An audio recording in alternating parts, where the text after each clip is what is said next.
Every second, the world changes, markets rise, leaders speak, stories unfold. To keep up, you don't just need news, you need clarity, you need speed, you need perspective. That's why Aneke TV brings you the global pulse. Accurate, reliable, right when it matters most. Aneke TV. Move with the world.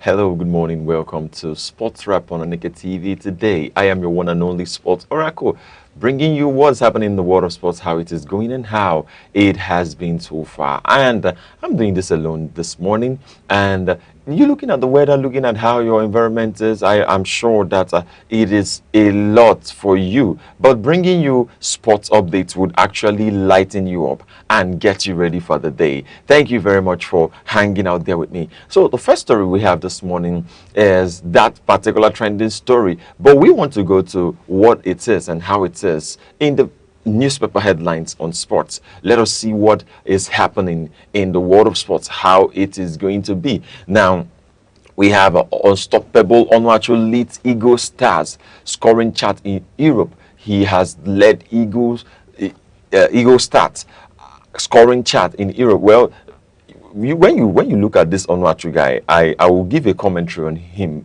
particularly.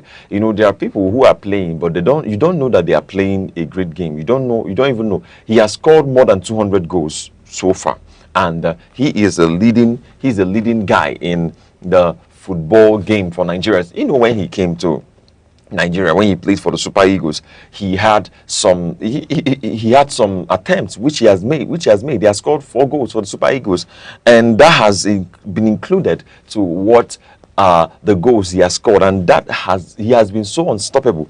And he started with scoring 74 goals, and he also scored 5 goals, 85 goals. And when he played for Sunderland, he scored 4 goals. And the current team he is playing now, he has scored 33 goals. And for the Super Eagles, like I told you, it's 4 goals. He has scored 205 career goals so far. And looking at what is happening in the world of sports, Lookman positive after Atletico defeat. Lookman is said to be positive after Atletico Madrid defeat. Atletico Madrid defeated Real Betis, and they came back to their home, and Real Betis had to defeat them at home. Of course, they won Real Betis at Real Betis home, and Real Betis came back to Atletico's home and won them 1-0. The other winning was in Copa del Rey match. Then while this winning that Real Betis won them is in Spanish La Liga. And let's move on. Osimhen played AFCON with hamstring tear. You know, this morning, as I was reading this, I was reading and seeing the commentaries.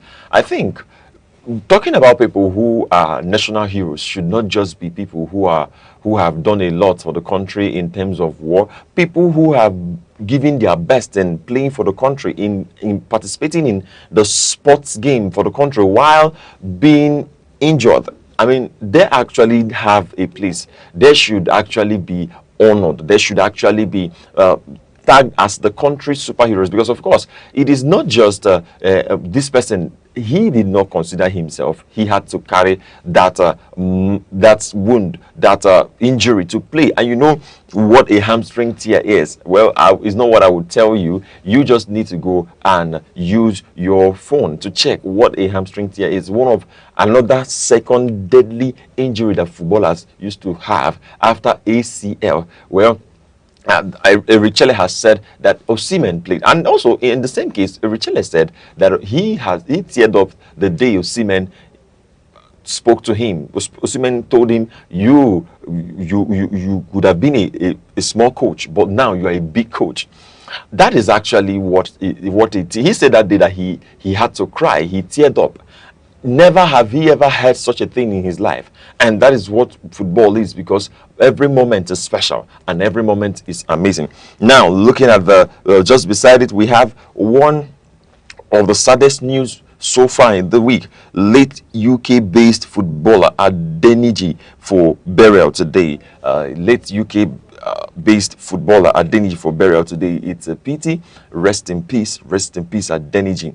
May your souls find perfect rest as you travel to the great beyond. And we're looking at the other side. We have Nwaneri opens up on Nigerian routes.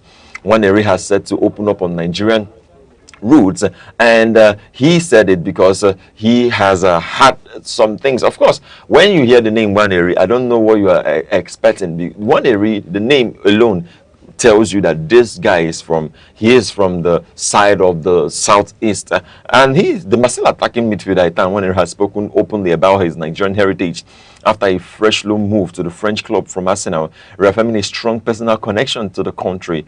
And the 18-year-old joined Marcel during the winter transfer window in search of a regular first-team football. You know that having found opportunities limited to at Arsenal despite flash of promises. You know he played for Arsenal, and that wing that Bukayo Saka plays, that wing that Kai Havertz, that you switch Kai Havertz to, that wing that these guys play, that same wing that Noni Madueke plays, that's where Nwaneri plays. So he has to be sent on loan to Olympique Marseille so that he can go and develop football. In football, of course, you know how these things could be. So since arriving in France, Nwaneri has made just 2 appearances and scored 1 goal, making an early impression as he settles into his new surroundings. He was born in England to a Nigerian father and an English-French mother. Nwaneri is eligible to represent 3 countries at the national level, you see. Although he has previously featured for England at the youth level, he has consistently acknowledged pride in his Nigerian roots. Of course, I said it, Nigerians everywhere who are with us will not be against us, because we are Niger and we have carried the Niger blood. Now, he was saying this while he was on an interview with r.org. Nwaneri was asked about former Nigerian internationals Taye Taiwo and Wilson Oruma, both of whom enjoyed successful spells at Marseille. His response was direct and emphatic. He said, "Yes, I know I'm Nigerian and I am here to help the team as much as possible." He said that he's a Nigerian. He's there. I feel that in the coming days he will have a link to the Super Eagles. Of course, you know, a lot of people had options to choose the Super Eagles, but they decided not to. So we're going to see what happens in the coming days. Where he said, while no formal decision has been made, the interest has intensified following the presence of Super Eagles head coach Eric Chelle at the Stade Velodrome during Marseille's French Cup victory over Rennes this week. Chelle was in attendance primarily to welcome newly signed Tochukwu Nnadi, but his appearance did not go unnoticed, particularly Nwaneri's eligibility and growing profile in focus. You know that Nwaneri is expected to return to Arsenal at the end of his loan spell in June, with his development in France likely to play a key role in shaping both his club and international future. This is actually what it says. This is actually how it says, and how Nwaneri has been coping. Now, looking at the other side, you see Pep fires Arsenal title warning. Pep is warning Arsenal. Arsenal, you people should be careful, because once I reach there, you people may not even have this trophy again. Like we have always said, Arsenal need to improve their game, and they need to improve. They don't need, you see, they don't just need to, you know, be at the top. You know, if they lose 2 matches, Arsenal is gone. If Arsenal mistakenly loses 2 matches, they are gone, and Otilo, it is gone. It is far gone. They will not touch or smell that trophy. Now that means anytime we are drinking bottled water, we'll have Arsenal bottled water, because the cover will be the Gunners. They will be covering, they'll be using the Gunners to cover bottled water, because they will bottle the league. One of the things that came on yesterday while Mr. Rex and Mr. Uche were talking about Arsenal, Liverpool, and the whole whatnot. One of the things that was key for me was Arsenal will always do well. Arsenal will always give you hope. But at the end of the day, so Pep is warning them, Arsenal, you people should be careful, because if I catch you people there, if I ever come beside you, if I ever come just a point, whatever it is, and you know Pep, you know Manchester City, he is not playing, and you know that he is not going to renew his contract according to report. Pep is not going to renew his contract according to report. So we're going to see how it is going to be, how it is actually going to be from the whole thing. Now, also in the newspaper headline, you will see Atletico plot Cucurella's 48 million euro deal. Atletico plot 48 million euros deal for Cucurella. Cucurella, the Chelsea number 3, is said to have a link to Atletico Madrid, because you know when he came in, he was like the mop of the stadium. He was like a mop of the stadium. His hair was used as the mop of the stadium. He was dribbled. This guy was dribbled. They dribbled him. Strikers, defenders. In fact, goalkeepers dribbled Cucurella. Goalkeepers, even ref, because at some point, you know, ref will just dribble the guy. But he became a solid guy in Chelsea, and so far, you have seen the offers that are coming for him, and this is the motivation for you out there. In case you're doing whatever you're doing, just try and do it well, so that at the end of the day you can have a wonderful time. Now, still going back to the newspaper headline, you will also see the news just by the side. Abelua backs Mbappe to surpass just far right down. You see Abelua backs Mbappe to surpass CR7 at Real Madrid. Abelua backs Mbappe to surpass CR7 at Real Madrid. Why? Because you know that Real Madrid, when Cristiano Ronaldo was signed from Manchester United to Real Madrid, he made a lot of great. He actually exceeded expectation.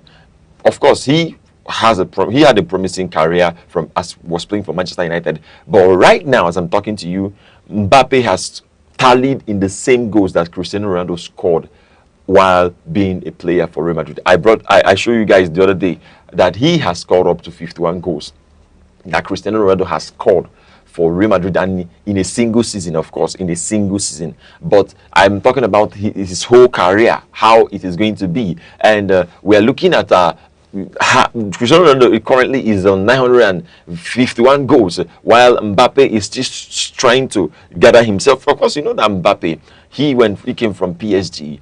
As he moved from PSG started winning trophies. I don't know what that thing is, but we're going to see what happens at the end of the day. Now, coming down to far down, you see Joshua can be good MMA fighter, UFC champion. Says now, going to the other side, you see Laporta resigns as Barca president. Laporta resigns as Barca president, and you're wondering what was actually happened. And he has stepped down as Barcelona's president because he has been there over a decade, and he has actually done a lot for Barcelona. He has actually given his best, and it is time for the old man to wave it and give room for other people to thrive. And I think that is actually what is happening right now, as he has bowed to going away from the whole thing, because he wants to make sure that you and I continues to have the Barcelona that we have been having. Of course, Barcelona so far has not been doing bad, and we are going to see what is going to happen. Well, he has actually been there for 5 years, and as the president of Barcelona, he has just resigned. Normally, the departure of a club president from a team's Barcelona statue would send shockwaves around the world, but you know, and his unique ownership model means the news is not a surprising thing because of how he has actually featured so far and what he has actually done to make sure that Barcelona keeps winning. Well, you know, the last time the Barcelona president resigned, Josep Maria Bartomeu walked away in shame after losing a vote of no confidence amidst accusations of financial mismanagement and shock claims that he had even paid for a social media defamation campaign against his own club. a controversy which became known as Bakagate. There was a problem, so this guy just decided to go against his own team. But you see, it is therefore understandable that the news of another resignation would spark concerns among Barcelona fans. But that need not to be the case. Laporta's resignation is simply part of the process for re-election, and the club rules state no anybody seeking to be elected cannot currently be employed by Barcelona, meaning Laporta has had to step aside while he campaigns for a return to Camp Nou. This is actually what it is. He had to step aside so that he will return. So if he's employed to Barcelona, he would not need to come back to Barcelona. He would not need to contest why he is in the. He needs to just resign. Then he will be re-elected or something or whatnot. Let's now go back to the newspaper for the final review that we have today, because a lot of Premier League actions are taking place today and tomorrow, and I'm sure you don't want to miss it. But let's go back to the newspaper headlines where we are looking at the news. Let's see what other things we can just bring out from the news. Now, you will see that Madrid target Pedri swoop. Tonali wants UCL guarantee to join United. I'm talking about the CDM is looking at having Manchester United to qualify for Champions League before he can be able to join Manchester United. And I don't know whether he plays well or he does not play well. Of course, the guy is very solid. He is a very solid guy from Newcastle United. Now, United. I told you the other day that Newcastle United is not as united as Manchester United, because not everybody can win Manchester City. So let's keep that thing aside. And finally, on the newspaper headlines, we're going to see just today's EPL fixtures. We're seeing great games that we'll be having. We see Spurs are going to face Newcastle, Everton are going to face Bournemouth, Chelsea versus Leeds, Hammers versus, that's I'm talking about West Hammers versus Man United. And also when you go down, you will see Coppa Italia, Napoli versus Como. Then you see DFB Pokal. You see Hertha Freiburg versus Hertha versus Freiburg. Yes, you will see them. Now, I want to bring us to this Super Eagles news actually about Eric Chelle and Victor Osimhen. You know actually that when you have seen AFCON, you saw the match, you saw how it was, how the Super Eagles played. No wonder after all the issues that may have risen during the course of the AFCON, maybe there was this love that, because I was suspecting something strange, and this thing that is strange actually happened in the AFCON. Now, Eric Chelle and Victor Osimhen, both of these people, they are special, they are amazing. You know, Eric Chelle, he's from Mali, and he has been he has coached Mali. He has actually helped the Malian side of their national team. Now, looking at Victor Osimhen, looking at his stats, how he has been playing, every club he goes to, Victor Osimhen is special. And I'm asking this question: don't you think that these two can change the whole of Nigeria's football environment? Don't you think this too has inspired a lot of young people out there to go for their dreams? Now, Richelle said that he one day he wants to, and he wishes, or he hopes to be the first African who will coach Real Madrid, first African Real Madrid coach. And that's a dream, and that's a dream that we're going to see coming true if he actually plays his part and plays his role very well. Hey, looking at Richelle too, looking at how he has improved, he has only lost just 2 matches since he became the Super Eagles head coach. I hope you know that he has only lost 2 matches. He has only lost 2 matches. He has only lost 2 games. Now, the games, in fact, he has only lost 1. Like official scoreboard, there was no extra time. The other game he lost was against Morocco, the penalty that we played. He's not a loser. He's a great coach. Of course, you saw what happened in AFCON, how he arranged these guys and how he placed everyone together, how he fortified his midfield and gave them a formidable representation, a formidable performance that everyone was cheering the Super Eagles. Just that we have a problem right now. Why is the Super Eagles, why are they not going to the World Cup. Why are we not going to have these guys at the World Cup? It could be anything, but I don't think that the same love that we saw when they played AFCON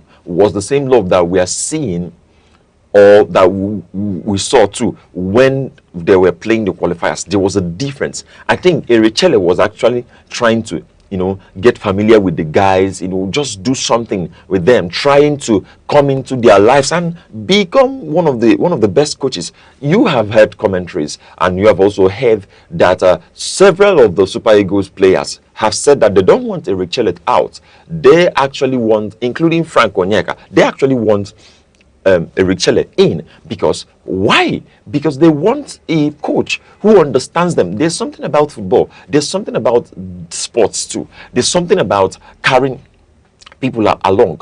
That is just what it is. You have to make sure that these people are well trained, their psychology is not down. Just look at what is happening to Liverpool right now. Of course, Liverpool's issue, they are not so bad. They are playing a great game. They have Etikite, they have great guys who play. They have Mo Salah, and you don't have these guys who are actually brilliant. But when a team loses their psychology, loses their togetherness, it will affect their performance. And that is what happened. That is what has been happening to the Super Eagles until Erichele stepped in and started bringing the boys together. That you will see them excited as they are going to play the match. They are excited. They are together. They are doing what they could do. They are just having a great time, and that was why they played well. Now, I want to drag this and connect these dots to every other team in the world.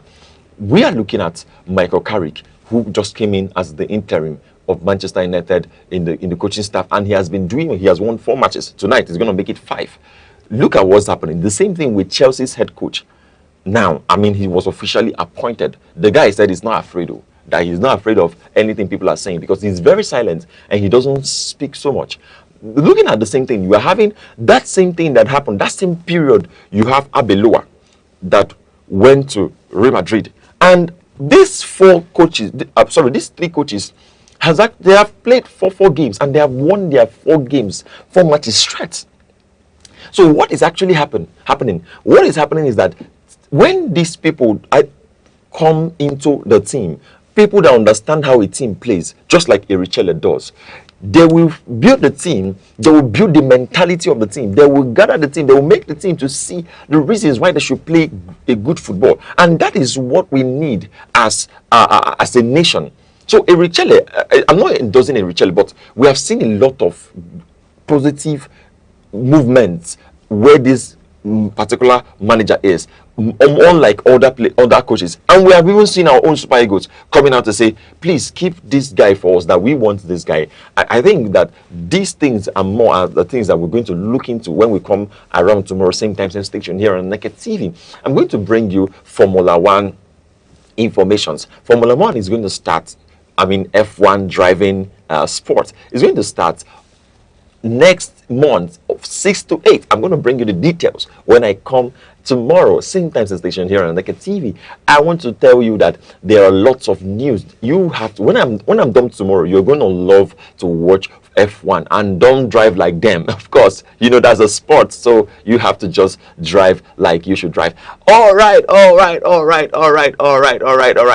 Thank you very much for hanging on there with me this morning here on Aneke TV Sports Wrap with the Sports Oracle. I would have predicted tonight's match, Manchester United is going to win and Chelsea is going to play draw or lose. Not that I'm against them, but however it is, we're going to see how the game goes by, and we are excited. Tomorrow, I'm going to bring these things in-depth analysis to tell you how it is. Thank you very much for watching. I will see you same time, same station tomorrow, 8:30 a.m. in the morning. Let's do this again. Bye.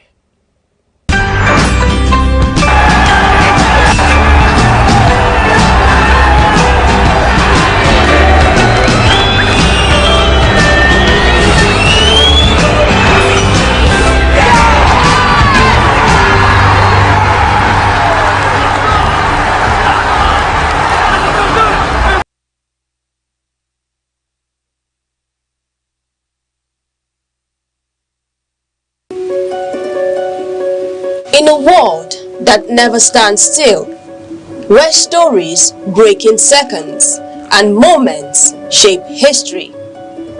One station keeps you connected to your nation, to the continent, to the world. From breaking news to powerful stories, from business and politics to culture, lifestyle and entertainment, we inform, we inspire, we keep you ahead. This is more than television. This is your window to everywhere that matters. Aneke TV. Move with the world.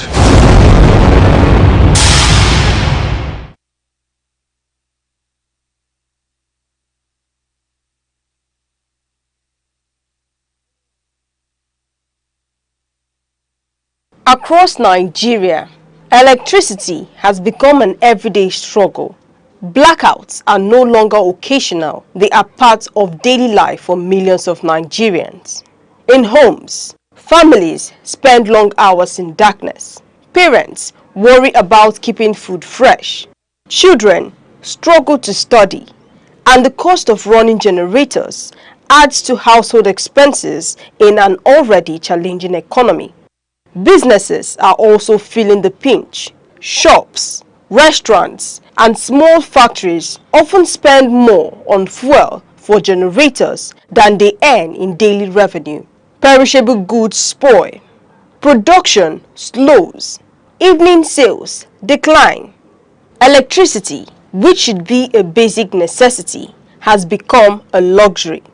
Experts say the crisis stems from multiple factors: technical failures and aging infrastructure in the national grid, frequent gas shortages, and operational inefficiencies in distribution companies all contribute.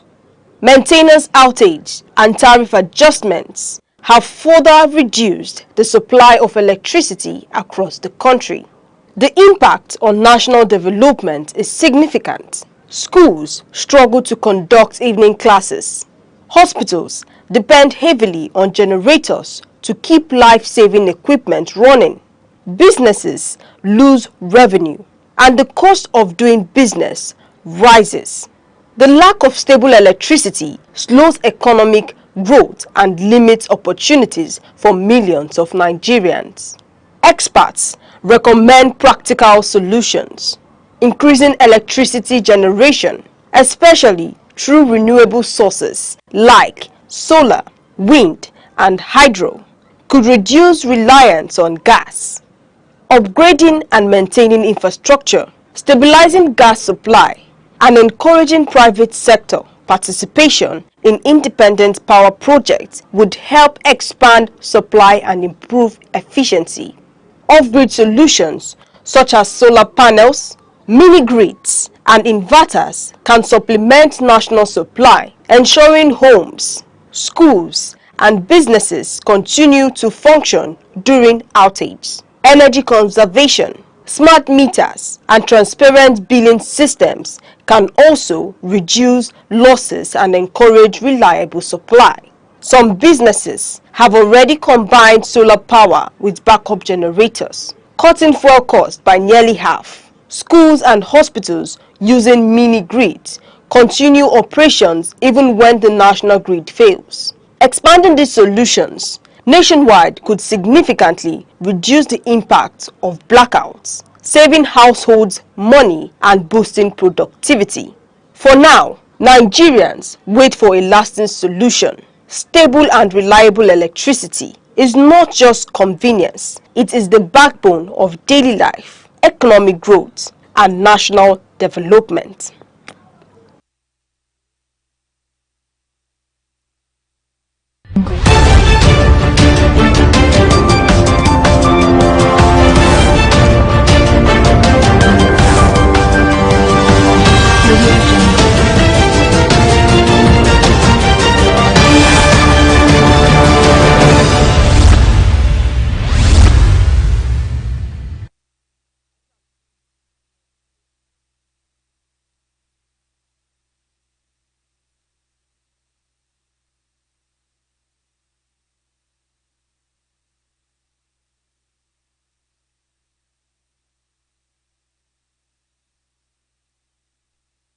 Good morning and welcome to news around the globe on Aneke TV, your trusted window to the major developments across Nigeria and the global community.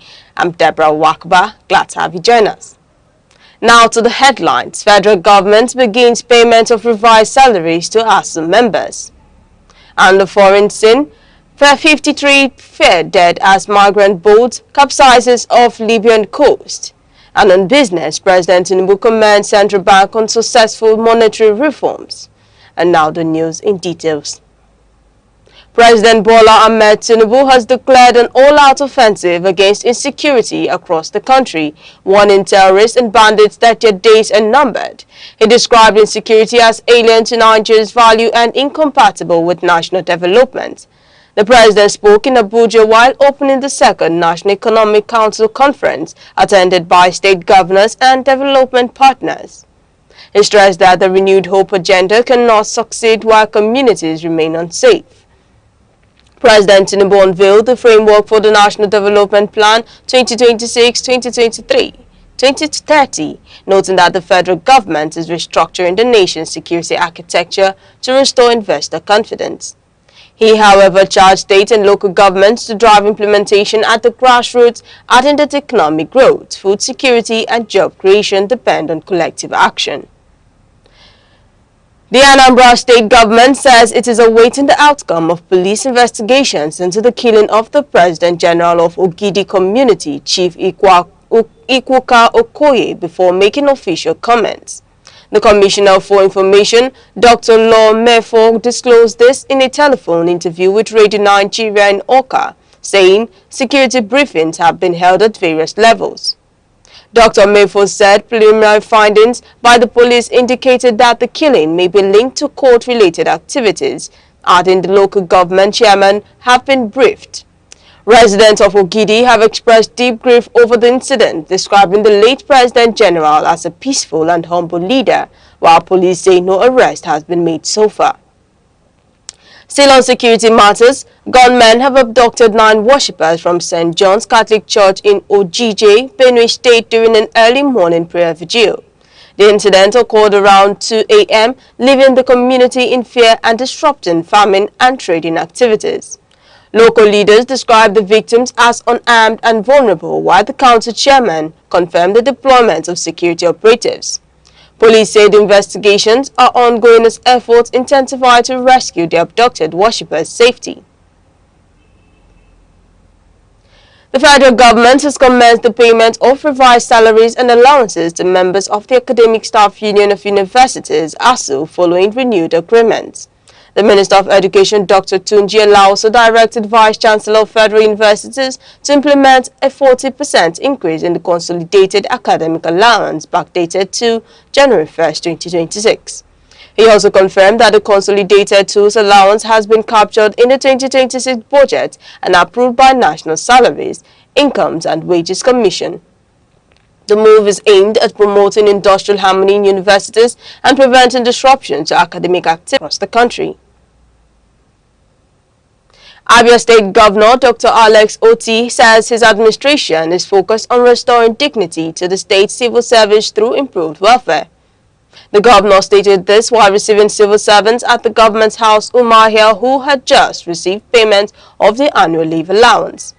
Represented by his Chief of Staff, Pastor Caleb Ajaba, Governor Oti urged workers to reciprocate the gesture with dedication and increase productivity.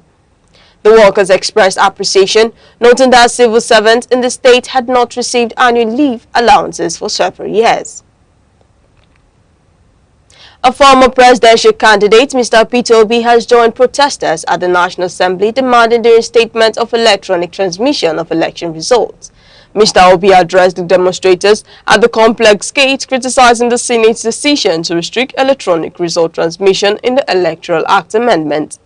He argued that the move undermines transparency and credibility in the electoral process, urging lawmakers to embrace technology.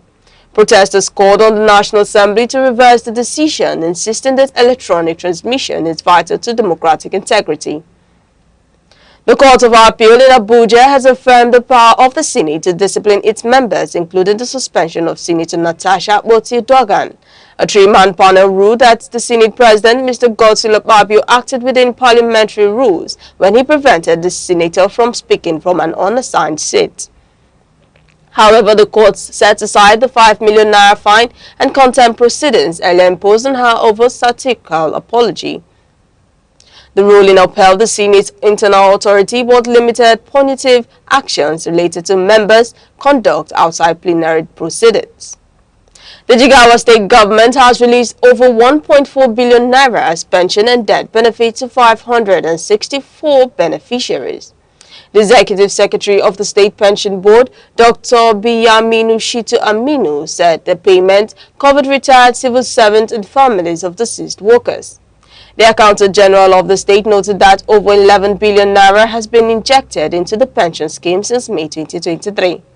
Officials say pensions are now paid regularly on the first day of every month, positioning Jigawa as a model for pension administration.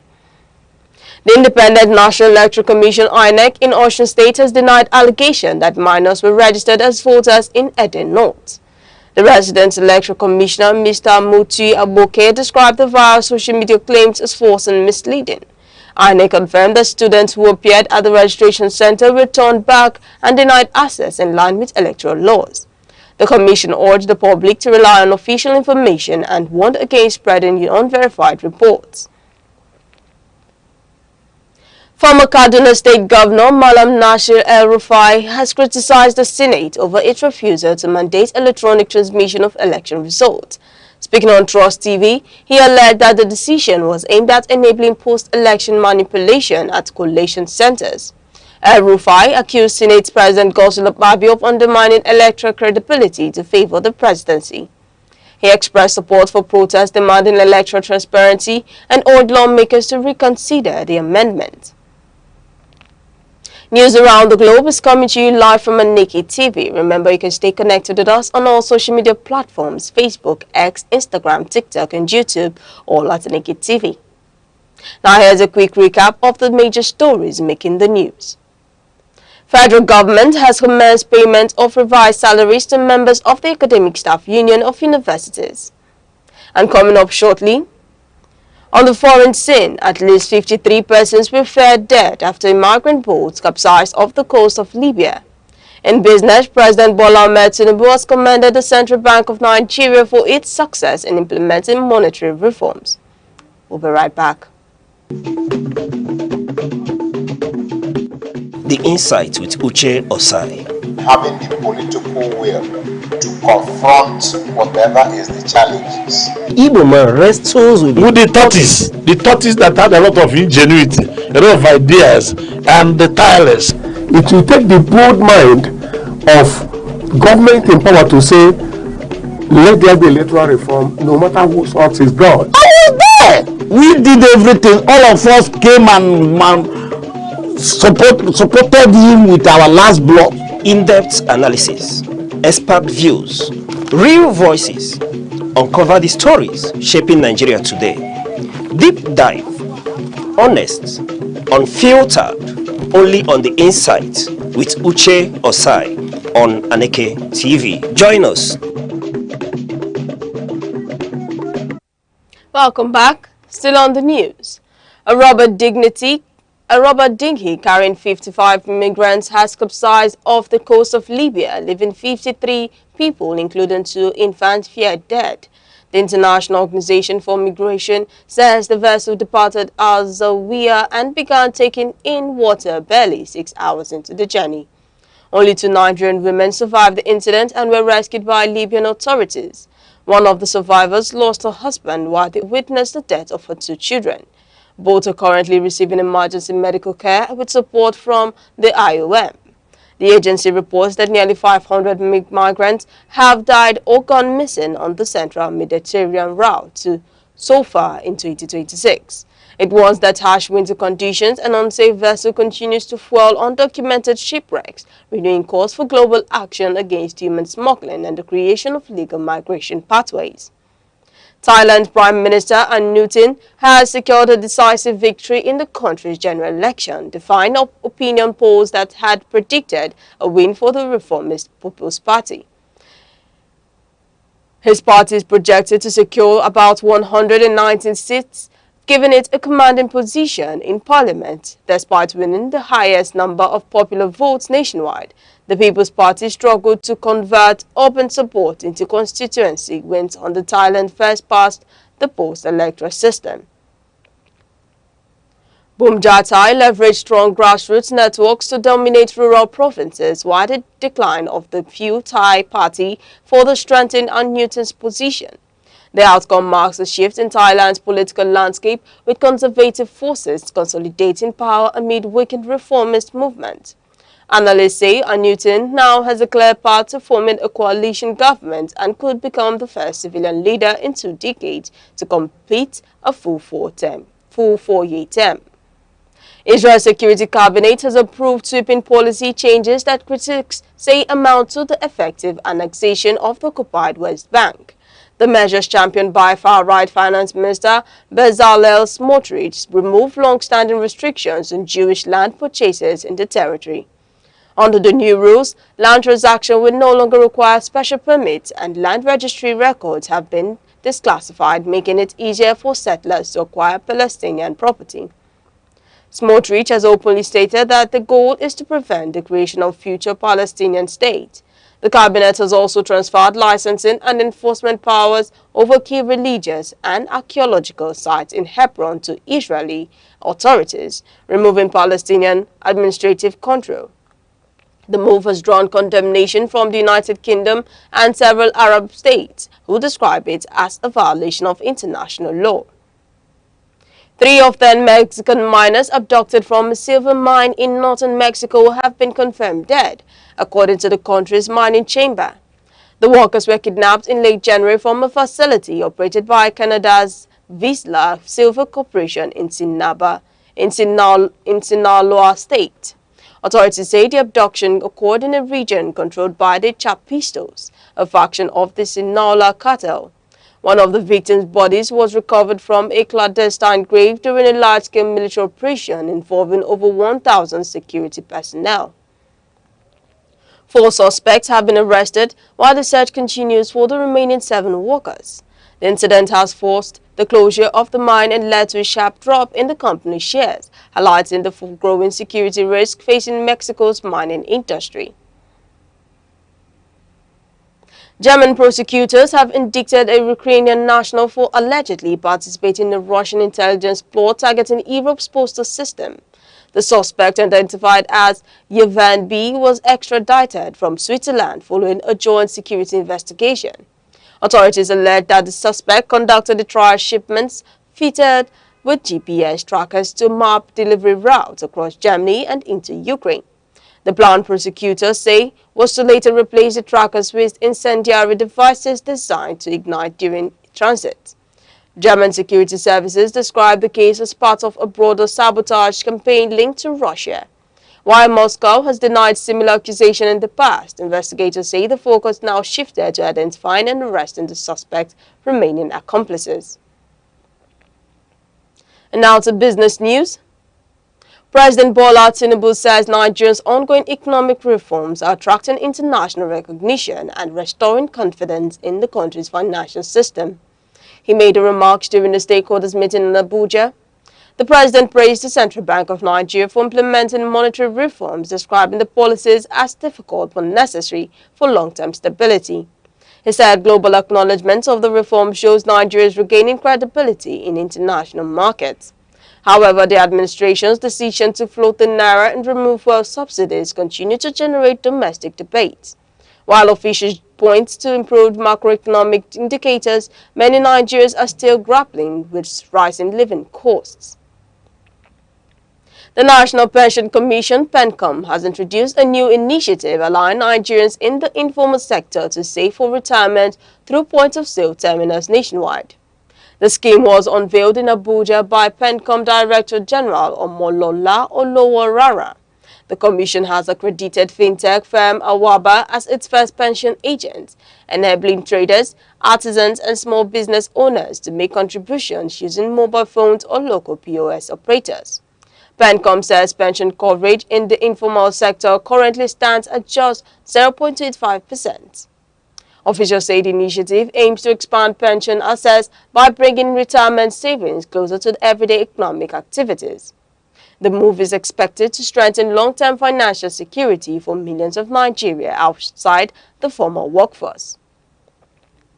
And now in sports, Super Eagles head coach Eric Shelley has revealed his ambition to one day manage Spanish giant Real Madrid. Speaking in an interview, the Malian coach said his goal is to become the first African to lead the club. Shelley's profile has risen for Nigeria's third-place finish at the 2025 African Cup of Nations in Morocco. The team reached the semi-finals before losing to the host nation on penalties. The coach says his focus remains on improving the Super Eagles but believes African managers deserve great opportunities at the highest level of global football. Still on sports, Super Eagles coach Eric Shelley has disclosed that striker Victor Osimhen played the 2025 African Cup of Nations with a torn hamstring. Despite the injury, Osimhen scored 4 goals and provided 2 assists during the tournament. Shelley attributed Nigeria's semi-final loss to Morocco partly to fatigue caused by a demanding travel schedule and limited recovery facilities. He said the team played crucial matches across multiple cities within a short period. Osimhen has eventually ruled out of the third-place playoff, but his performances earned him a place in the CAF team of the tournament. Now to the world of entertainment. Singer Paul Okoye has shared a video of a daddy-daughter dance with his first daughter Nadia during a visit to the United States. The moment attracted widespread attention on social media. Paul's wife, Ifeoma Okoye, described Nadia as her princess, highlighting the family's blended co-parenting arrangements. The singer has previously shared videos of his children bonding during family gatherings. The artist has urged the public to respect his family's privacy, emphasizing unity and mutual support among his children and spouses. And now, still on entertainment, actor Frederick Leonard has filed a defamation lawsuit against filmmaker Stanley On Top, accusing him of making damaging allegations over the past 2 years. Leonard says the claims have harmed his reputation and professional career. Stanley On Top has reacted publicly, stating he is prepared to defend himself in court. The filmmaker has previously accused Leonard of unprofessional conduct and bullying on film sets. The legal dispute has drawn attention within the Nollywood industry as both parties await judicial proceedings to determine the validity of the claims. And finally, before we go on news around the globe, here's a recap of our top stories. The federal government has commenced the payment of the revised salaries to members of the Academic Staff Union of Universities, ASU, in line with recent agreements reached with the union aimed at improving staff welfare and industrial harmony in public universities. And on the foreign scene, at least 53 persons are feared dead following the capsizing of a migrant boat off the coast of Libya. The victims were reportedly migrants attempting to cross the Mediterranean Sea in search of better opportunities, as rescue efforts continue by relevant authorities. And in business, President Bola Ahmed Tinubu has commended the Central Bank of Nigeria for what he described as a successful implementation of monetary reforms, noting that the measures have helped us to stabilize the economy and strengthen confidence in the nation's financial system. And that's news around the globe on Aneke TV. For more news and live updates, follow us across all social media platforms: Facebook, X, Instagram, TikTok, and YouTube, all at Aneke TV. I am Deborah Nwakaba. Thank you for watching.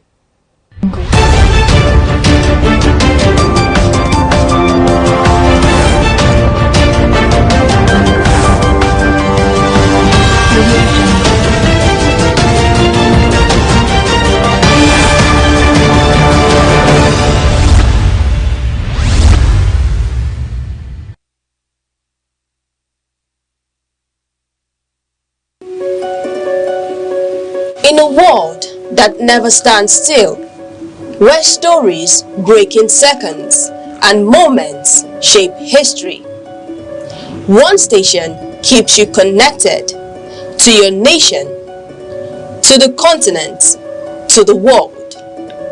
From breaking news to powerful stories, from business and politics to culture, lifestyle and entertainment, we inform, we inspire, we keep you ahead. This is more than television. This is your window to everywhere that matters. Aneke TV. Move with the world.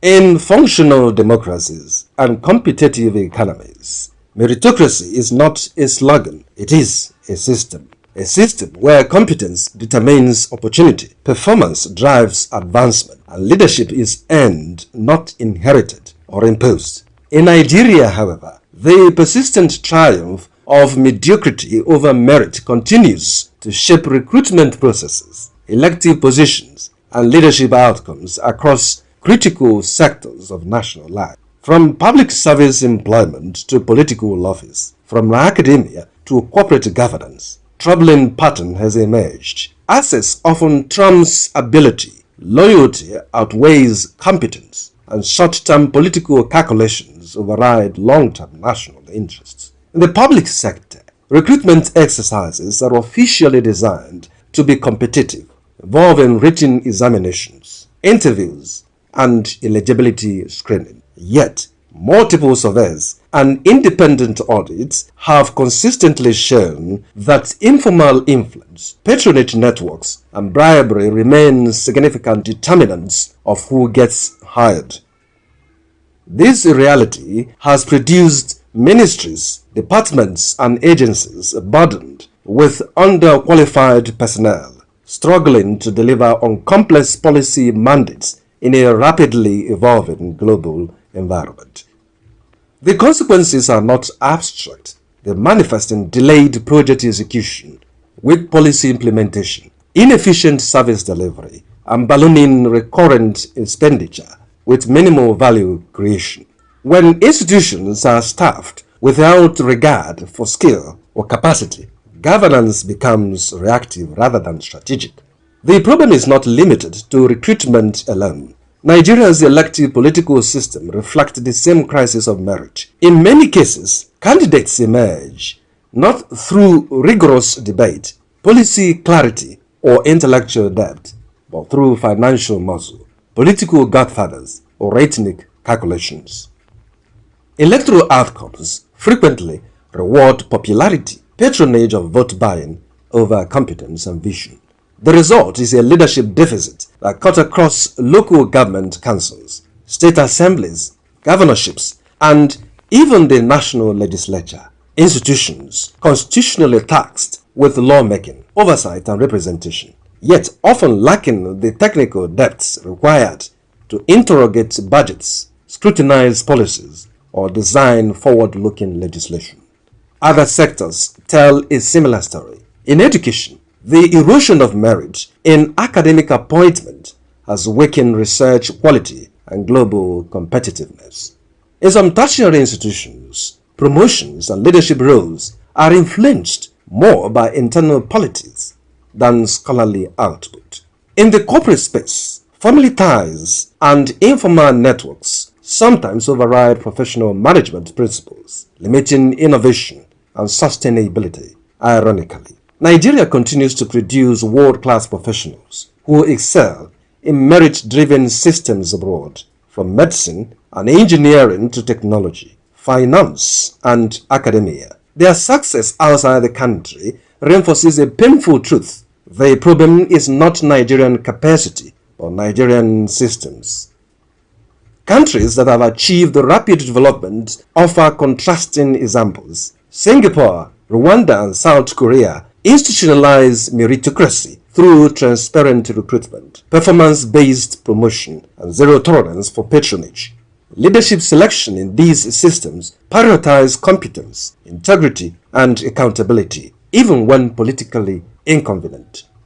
Back home, the cost of failing to do the same is increasingly evident. Brain drain has accelerated as skilled Nigerians seek environments where effort is rewarded fairly. Public trust in institutions has declined and citizens grow more cynical about processes they perceive as rigged or predetermined. Yet, experts argue that the tide can be turned. Strengthening meritocracy requires deliberate reform, not rhetoric.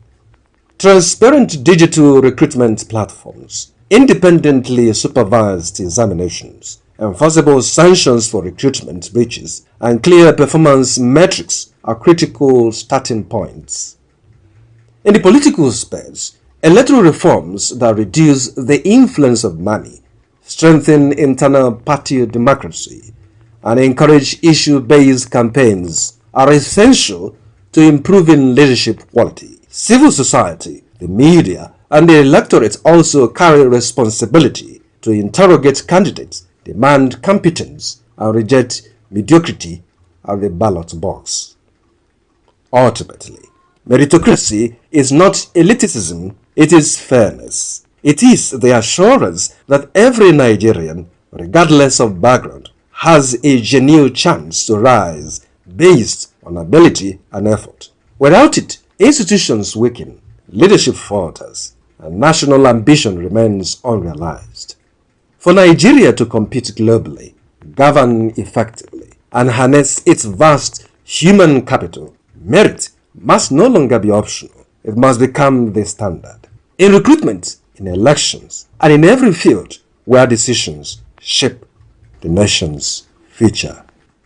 Technology surrounds us every day, from our phones to smart homes, but has it really made life easier or just more complicated? Today we hit the streets to find out what everyday people think. It has done more good than harm. Because why? The harm aspect of it can be curtailed. It can be curtailed. It can be checkmated. If you put the necessary, just like some parents complain about their children, what they do using phone. If you don't give them phone, and if you restrict them from using phone, you can checkmate them. Even if you put DSTV in their rooms and you do parental whatever, and the parental control, you can restrict it. So those bad side effects of it can be restricted. But we have to move. That technology is a movement, and you can't stop it. Development continues to come. People continue to come up every day with a new way of doing things, a new way of reducing the long time it takes for things to take place, and a new way of making it, more very convenient and at ease. Technology has made life easier because a lot of things. What can you even mention? Can you mention car? Can you mention cell phone? Numerous. Technology has done a lot for us because of the negativity that is being attached. For instance, using phone to lie. Hey, hello, please, where are you? I'm in Lagos. While the person is at Holy Ghost here. Please, I have to start coming. Yes, I'm at Abani Road. While the person is at home. So again, they use it to do a lot of evil. They use it to lure you and kill people. They use it to snatch a lot of things, steal from you. That is the negative aspect of technology. Well, I can say it is 50-50. In the sense that, coming to the positive side of it, technology has really made life easy. In the sense that people can easily, comfortably access information. That's why the net is called a global village. So it's very easy to access information now. Many people don't go to a library to read. Any book you need online, you can easily access it. Any information at all. Whether social, political, religious, otherwise, you can access them on the internet. But on the other hand, negatively, there are. In a world that never stands still, where stories break in seconds and moments shape history, one station keeps you connected to your nation, to the continent, to the world. From breaking news to powerful stories, from business and politics to culture, lifestyle and entertainment, we inform, we inspire, we keep you ahead. This is more than television. This is your window to everywhere that matters. Aneke TV. Move with the world.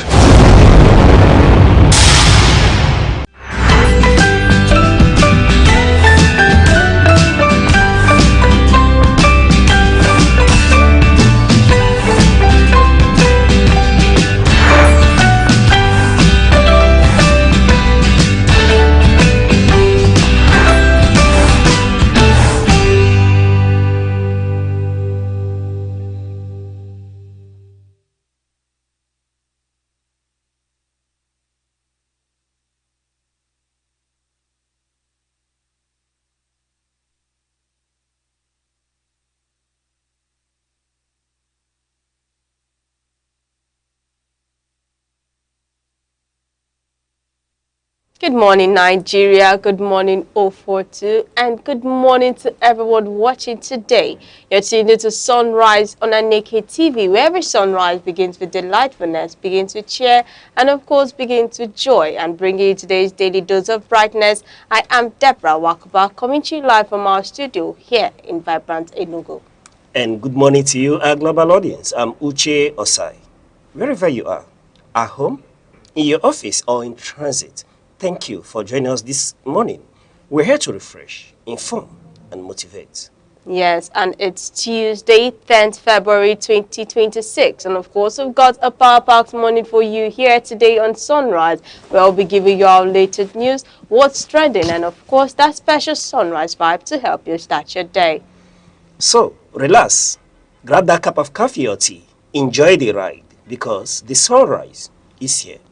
Yes, and today's Sunrise, we're starting off with our quote of the day, with words that are thoughtful, words that are inspiring, words that offer insight in whatever we do to keep us well focused, stay motivated, and stay driven.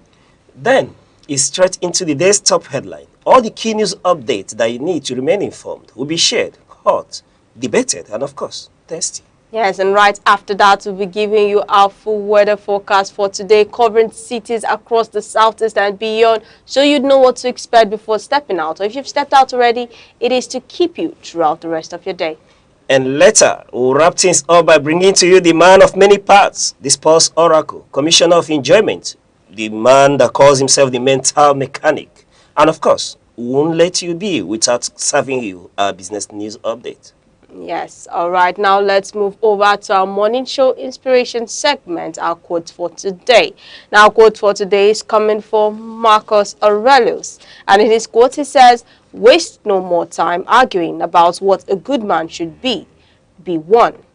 Marcus Aurelius quotes, "Waste no more time arguing about what a good man should be one," is a powerful call to action over talk and character over theory. At its core, the quote means that moral goodness is proven through behavior, not debate. So Marcus Aurelius, a Stoic philosopher and Roman emperor, is urging people to stop endlessly discussing, defining, or criticizing what virtue looks like, and instead live it out in their daily actions. Now, talking about honesty, kindness, discipline, or integrity has a little value if those qualities are not practiced.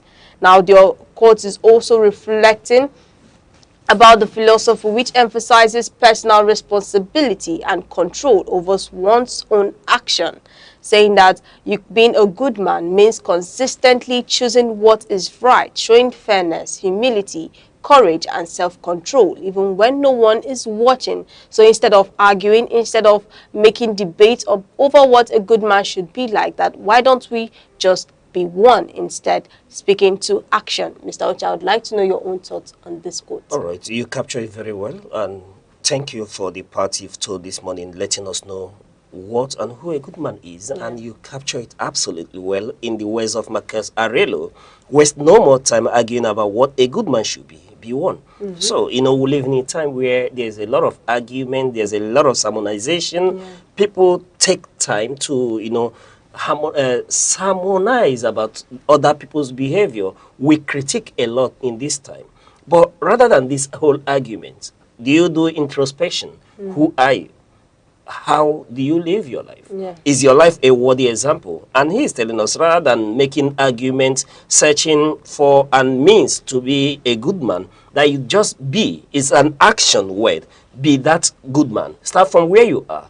Be that person. You know, in this time, the era of social media, you see a lot of people, you know, critiquing other persons, x-raying the life of other people, you know, highlighting what people do well or they do not do well, why this person is not a good person, why this is not the standard of a good husband, why this person is not the standpoint of a good father and all that. There's a lot of criticism going on rather than critiquing. People take a lot of time to analyze issues. There's a lot of argument. And Arelos is telling us this morning, rather than these arguments, that you should just be. Is a decision to be that good man. Start from where you are. And he, you know, if you get forward, it is said that the perfect is the enemy of the good. So you do not wait to be perfect till you begin to be. No, start from where you are. Be good at where you are. Do not look at whoever is setting that high bars. Where at a time where people come to the social media, one who doesn't have the means to afford a loaf of bread will tell you that that bread is the worst thing after Mungo Park, or that loaf of bread is the next best thing after the coming of Christ. But this person has never and is unable to afford loaves of bread. So we do not begin to tend to look for self-help, look for, you know, all these motivational books to help you become a good man. No. Where are you? Are you a husband? Just be a good husband. As simple as that. That's what he's telling us. You do not need to begin to go to conferences, begin to tune into motivational channels and other to want. No. Make that decision from the point where you are. You know, it has to do with self-examination. You don't need to expand energy in wanting to become. Are you a good father? That's the question. And if you think you're not, start from where you are. Begin to be a good father. It doesn't take rocket science. It doesn't need a lot of philosophization for you to become what you ought to be. So be one. And you start from yourself. You know, and it takes me to look at the way we critique a lot of things in our nation. More often we criticize those at the hem of affairs. What are you doing from where you are?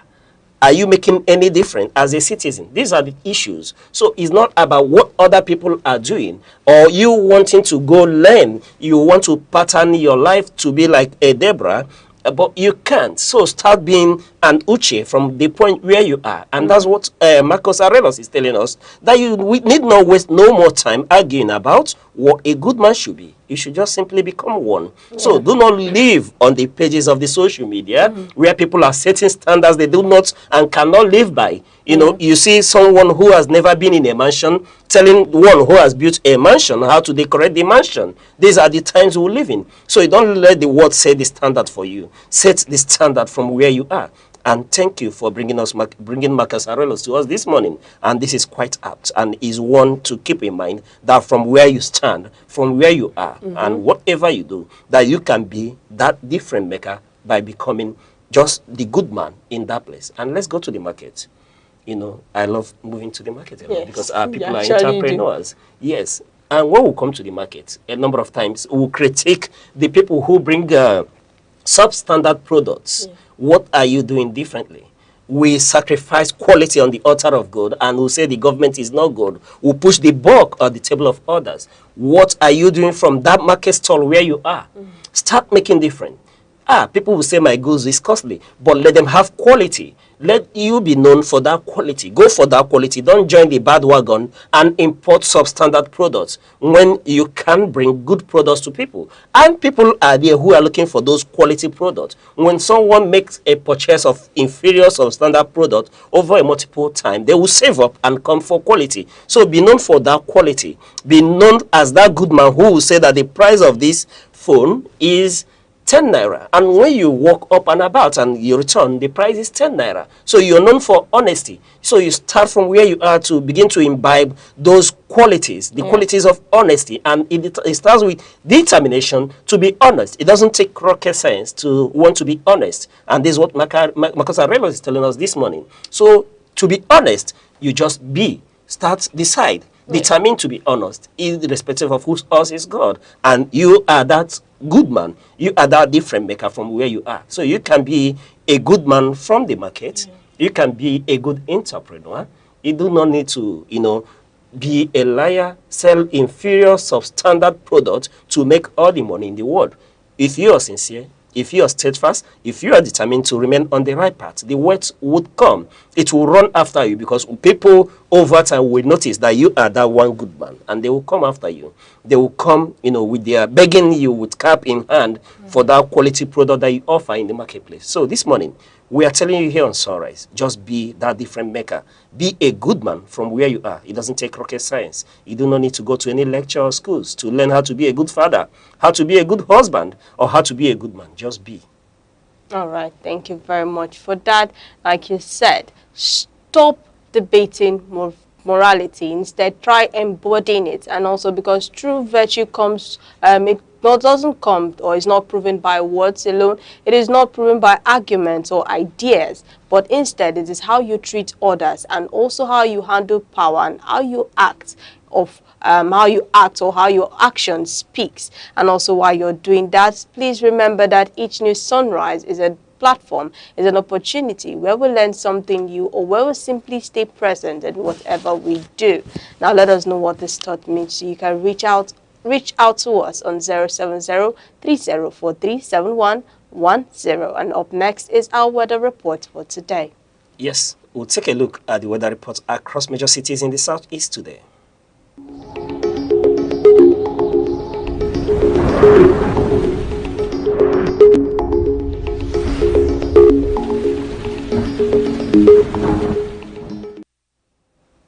We'll be starting off with Orca. Good morning, Orca. Expect warm temperatures with some scattered clouds around midday and early afternoon. It will feel hot but not too rainy. Maybe just a quickly tropical shower or two later as the day unfolds. Temperatures will hover around the low to mid 30 degrees Celsius, which is perfect for your breakfast run and morning jog. Good morning, the coal city. Over to Enugu. The sun will pop in and out of the clouds, giving us sunny intervals mixed with cloudy spells. Don't be surprised if you feel a gentle breeze. A great excuse for that extra cup of coffee on the balcony. Highs will be in low 30 degrees Celsius with a chance of light rain in places later. And in Abakaliki, today's vibe in Abakaliki is hot and sunny with a humid tropical touch. Typical of February warmth, you'll feel the heat rising into the mid-30 degrees Celsius this afternoon. A few clouds may drift by, but overall it's a bright and sizzling day. All right, good morning, Imo State, and welcome to my favorite city of Owerri. Owerri will enjoy a mix of warm sunshine and scattered clouds, with the chance of occasional light showers in the afternoon. Perfect weather for brunch with friends. Just keep an umbrella handy. And lastly in Umahia, it's looking hot with passing clouds and a light chance of rainfall late morning or afternoon. You feel that tropical warmth in the air around the low 30 degrees Celsius, so please stay hydrated. So, wherever you are in the southeast today, stay safe, stay cool, dress light, and keep an umbrella handy. But do remember that either rain or shine, we've got you covered. And this is your weather report here on Sunrise at Aneke TV. We'll take a short break and we'll return with news updates. Every second, the world changes. Markets rise. Leaders speak. Stories unfold. To keep up, you don't just need news. You need clarity. You need speed. You need perspective. That's why Aneke TV brings you the global pulse. Accurate, reliable, right when it matters most. Aneke TV. Move with the world.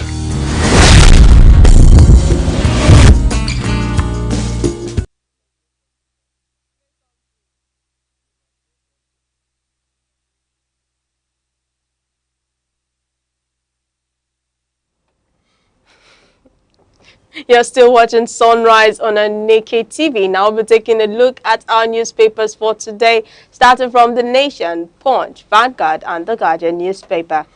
And joining us this morning is the man of many parts, the sports oracle, commissioner of enjoyment. Somebody said commissioner with money, and the mental mechanic, Mr. Goodhope. It's a pleasure to have you on Sunrise one more time. Thank you very much. Good morning. And how is Nigeria treating you? All right. Nigeria treats me and is treating me the way it's treating other Nigerians. I doubt if it is the same, because you're shining this morning, and if I walk the street, there are those who are not shining like you, but Nigeria is treating you very, very well. I can see the oil in your forehead, the light is blazing, and you're smiling. Yes, that's wonderful. That's wonderful. Thanks to our motherland. It's treating you well. Yes, thank you very much. All right. All right, now moving over to our papers for today, starting from The Nation paper, where the headline says, Tinubu, we will defeat this unacceptable terrorism banditry. And on the Punch newspaper, the Punch headline is saying Senate reconvenes today as Electoral Act triggers uproar. And on the Vanguard paper, the Vanguard newspaper there says Electoral Act, Senate opens to criticism, will resolve issue today. And still on the Vanguard, it says Nigeria will continue borrowing to fund 25.91 trillion naira budget deficits, Senate. And now on the Guardian paper, the Guardian there is saying fresh killings, abduction, heightened security fears amid drone attacks. And our papers will be starting from the Punch newspaper, where the major headline says Senate reconvenes today as Electoral Acts trigger uproar. Now, the Senate is back in session today following widespread controversy surrounding amendments to the Electoral Act.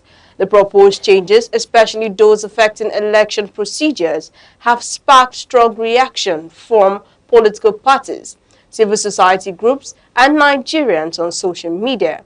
Lawmakers are expected to debate the matter amid rising public pressure as concerns grow over how the amendments could impact future elections. Mr. Aucha, I would like to know your take. All right.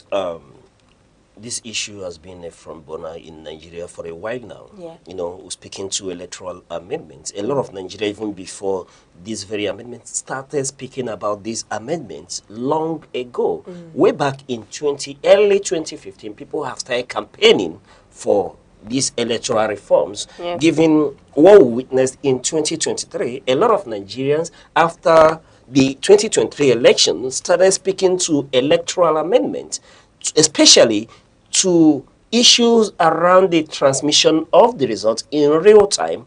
I know a lot of activists, civil liberty organization that's been campaigning for this very reform, leading to where we are at this point. We are quite aware that the House of Representatives had sat, on these very reforms, made their recommendation, and then by the time the Senate sat on the issue in 2026, later than was expected by a lot of Nigerians, bearing in mind that the number of the constitutional time frame given for this whole issue is about to elapse, that one expected that the Senate would move with haste to amend areas in our constitution that gave room, that gave lacuna, prompting a lot of legal tussle after election. Remember what we witnessed after the 2023 election. There was a lot of disaffection, a lot of trust issues culminating from that very election, especially given to transmission of result. A lot of persons held Aneke accountable for the mishaps of 2023, especially those who felt that they won the election, given the crisis that we saw as a result of that very election. Then moving to the courtroom, where the court made pronouncement based on their interpretation of the law. People started agitating and calling for these reforms that will see to it that future elections will not only be said to be free and fair, but very credible, when it comes to how you transmit the result from polling units to INEC, to IRF, and then giving credibility to this very whole electionary process. Be that as it may, we witnessed a situation where the Senate finally passed a bill, this amendment where they sat and then they sat on this amendment and they came up with issues. Very beautiful bill. If you look at the 2026 Electoral Amendment Act, as amended by the Senate, it was very beautiful, given that the time frame, for example, for INEC to announce, go around and inform people about election was brought down from what it was used to be, and we saw a lot of beautiful amendments in there. But coming to the one issue where a whole lot of interest, Nigerian interest, was involved, is to this issue of Section 60, subsection 3 of that very act, empowering INEC, giving a legal backing to transmission of results in real time. A lot of us, hoped and waited for INEC to put in that clause mandating INEC to transmit results from the polling unit to IRF in real time. But what we saw was that the commission, INEC, was given the prerogative either to choose or not to choose, taking us back to the interpretation of the judiciary during the election, where if it is not given the legal backing by the Senate or the legislature, it will now become subject to the rules of INEC, which for the courts, they cannot base issues, the litigation or issues arising from the whole electoral process on the rules of INEC alone, which is why a lot of Nigerians has come out to criticize the Senate, and most especially the Senate president is taking a lot of beating for the position of the Senate on this issue, given what has come out in the public domain, where a lot of senators had come out publicly to say that this was not what was agreed on, that in their meetings they had agreed that there will be transmission in real time. Mark the word real time, and this is the contentious issue.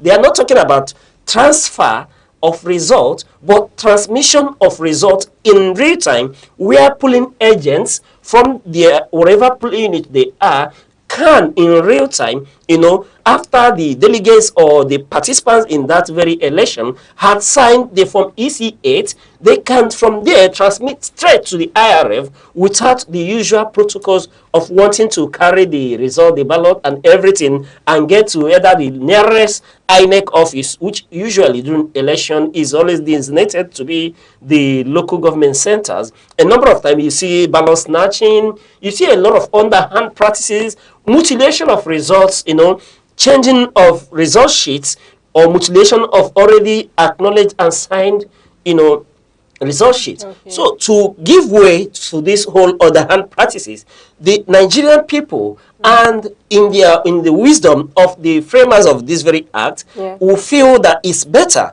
that we should have an all real-time transmission of results, so that we won't see such shenanigans, concerning our election. And as such, we will give our elections the semblance of credibility that is required, which was what was lacking in 2023. One expects that every nation, especially the political class, that we should learn from our misgivings in previous elections. And one of such issues has to do with this very section 60 subsection 3, that results were not transmitted in real time, culminating to what a lot of the allegations against the INEC, where results were announced in the middle of the night. So one is expecting that going into future election, that these anomalies will be corrected. Be that as it may, the Senate, after passing that very bill, went into a break, but Nigerians started to speak up. We've seen a lot of, flogging, a lot of canvassing against the Senate on their position. It's obvious that the generality of Nigerians are no longer tolerant of this whole situation, where the Senate will not stand on clarity and leave our laws to be left to the interpretation of the judiciary based on ambiguity.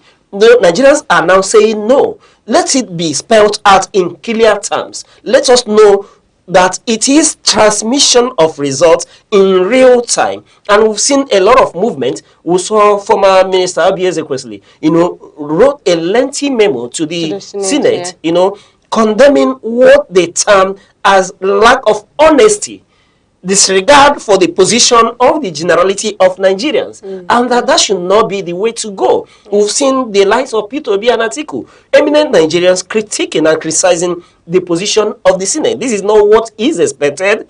I understand and learn that many senators have been receiving calls since they passed that they took that stand on this electoral amendment, and that's what it ought to be.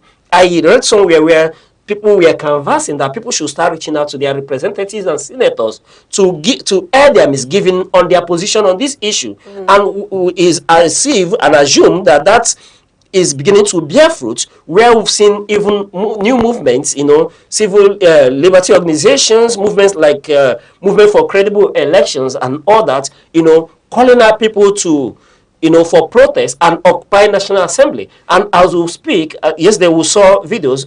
Let me call for the video where we saw that protest yesterday, where people are moving in mass to occupy the National Assembly. Yeah. Nigerians are not excited. They are not happy. They need transparency. Yes, people want honesty. At least let there be semblance of credibility in our election, especially given those issues that we can correct, we can handle at this time, not the ones. Let's forget about the ones that we may not anticipate at this point in time. Given our experience from 2023, everyone assumed that these are correctable issues.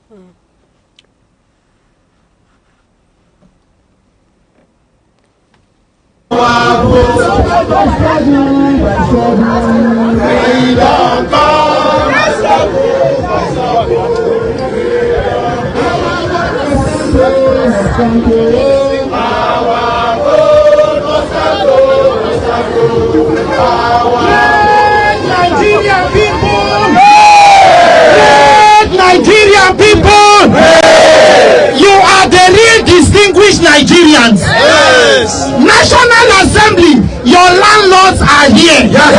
The peoples have come to the People's Parliament. Yes. Why are we here? Our vote must count. Our vote must count. What is your message to Akpabio? Akpabio! Akpabio! Akpabio! Akpabio! Akpabio! Akpabio! Barawu Jibrin! Tajudeen Abbas! Ben Kalu! Committee members! Simon Lalong! Adam Soshomole! Ileti Kingibe! Yara Adua! Sayaki Dixon! Leda Finone! All of you! Pass the bill! Are we criminal? Are we bandits? Are we terrorists?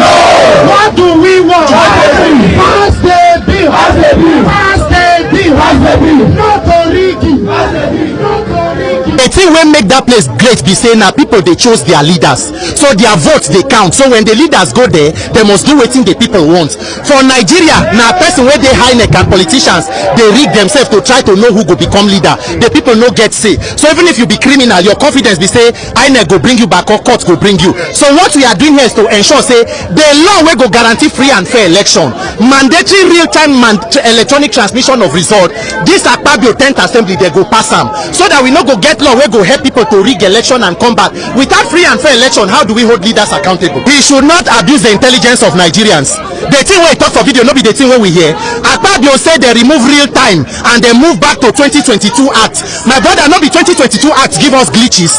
No be Professor Mahmoud do the Oriburuku wey do at the end, they don't nominate him to become an ambassador. No, whatever it is, were there not glitches? Glitches na allegation.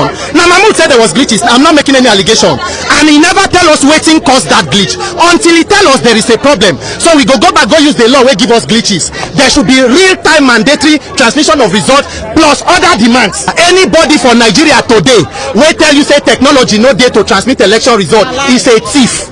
I say he's a thief. Tell him say I said he's a thief. The internet where kidnappers and terrorists they use to send message to call people from forest, make they go meet kidnappers to liaise with them. Since government don't know how to use technology for election result, they should go and meet terrorists and ask them how they are doing it from the forest. Everywhere for Nigeria POS day. how bank they move money. The only thing we know they work for Nigeria and waiting politicians no one make it work. And that kind of criminality must stop. As we dey here today, our vote must count. If you steal my vote the first time, shame on you. If you want to steal it the second time, shame on us. We will not allow that to happen. Our vote must count this time around. The success be said they go pass that bill. They don't go reverse. Akpabio go call them. They go come back. They will do the right thing. And 2027 we go mobilize to vote and protect our votes. They never finish work. So may we wait, may they bury the dead body so that we go do autopsy. So may we wait so that we go do autopsy, we go cemetery. Right hand and left hand of the same criminal structure. The thing what they do here now to monitor them. National Assembly be like witchcraft coven. If they give you with right and they collect with left, we don't want loopholes. Make everybody touch light them. Make we know waiting they go finally pass and they must do it on time. If they not do them, then we go know between the power of the people and the criminals in power who is greater. We will know. So if they no one pass them, whether Akpabio and Tinubu get Nigeria, whether it is Tinubu Akpabio Nigeria PLC or it is Nigeria will belong to all of us, we will find out. This protest is for as long as it takes until the right thing is done. Yes, simple. Until we get justice.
All right, like we were saying, it's wonderful to see that Nigerians are speaking and speaking loudly against the position of the Senate concerning this Electoral Act. You know, when you listen to Randy Peter speak on these issues, you see the passion, and that passion represents the passion of a generality of Nigerians concerning this issue.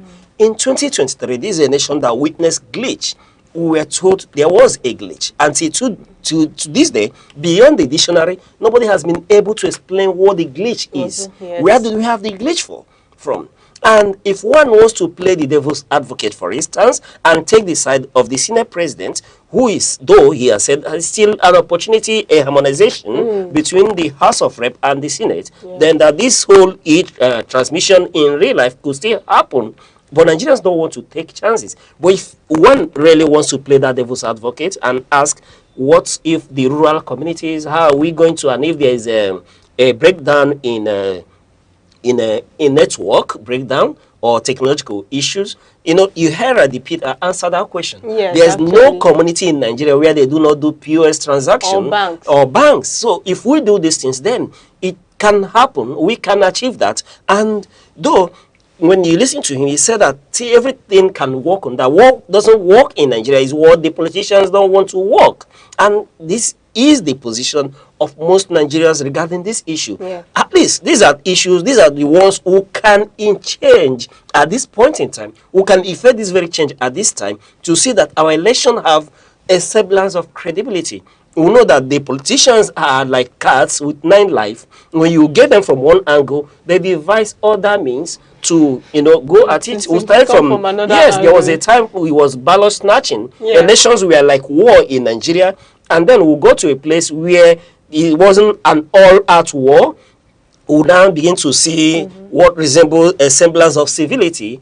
Then to this point, and when we will now hold the issue of transmitting in real life, then you begin to see perhaps other hands. But at this time, let the Nigerian Senate go back and pass that real amendment that they will give the generality of Nigerians that notion that an election can be credible. Yeah. You see, resulting from what we witnessed in 2023, if you go into an election as of today, you will see a lot of political apathy. Many people will not come out to vote because they will tell you that their vote will not count. Yes. I don't know if you take out time to interact with people. They will tell you that they are no longer voting, that they stood under the sun for many hours, and afterwards what they witnessed was a charade compared to the vote coming out from their polling unit.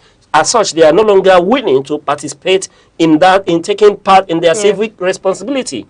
So we need this amendment, and this amendment will determine the outcome of next election. There's no doubt about it. And it's heartwarming that we've seen the likes of the former presidential candidate of the Labour Party coming out to, lead from the front. We saw him there at the protest, and we expect other well-meaning Nigerians. While I was discussing with someone yesterday, I was asking where are the OBs in this protest? Are they leading the protest? He was telling me that it is the Nigerian people that are supposed to go protest, that these individuals are already made, that they are there to serve Nigerians. And I said, no, they are equally beneficiaries from whatever change that will come from the protest before an Occupy National Assembly. If this amendment is done, they will be direct beneficiaries. Yes, they want to serve Nigerians, but in serving Nigerians, Nigeria will treat them well. It's not a situation of being at one corner and then these are the masses. No, let us collectively tell the state, the status quo, our misgivings about the situation. And I'm so happy that I've seen him leading from the front and is, encouraging and other eminent Nigerians to equally come out. It's not a situation where we live for the other Nigerians. And it makes me quite excited. The issue I'm so worried about now is that at this time I've not heard from Mr. President himself, being the Democrat that he is.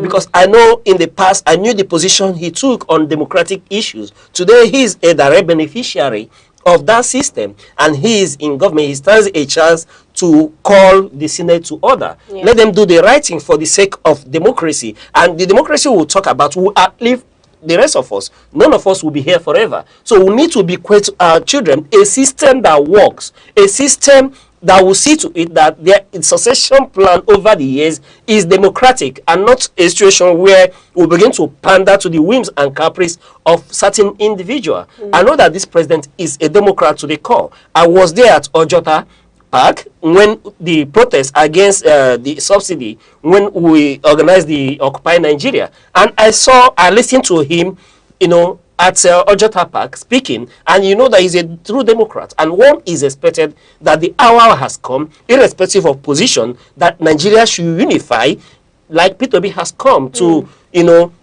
unite with common Nigerians standing on a common front. And there's nothing wrong when we hear from Asorok direct that the Senate should do the right thing.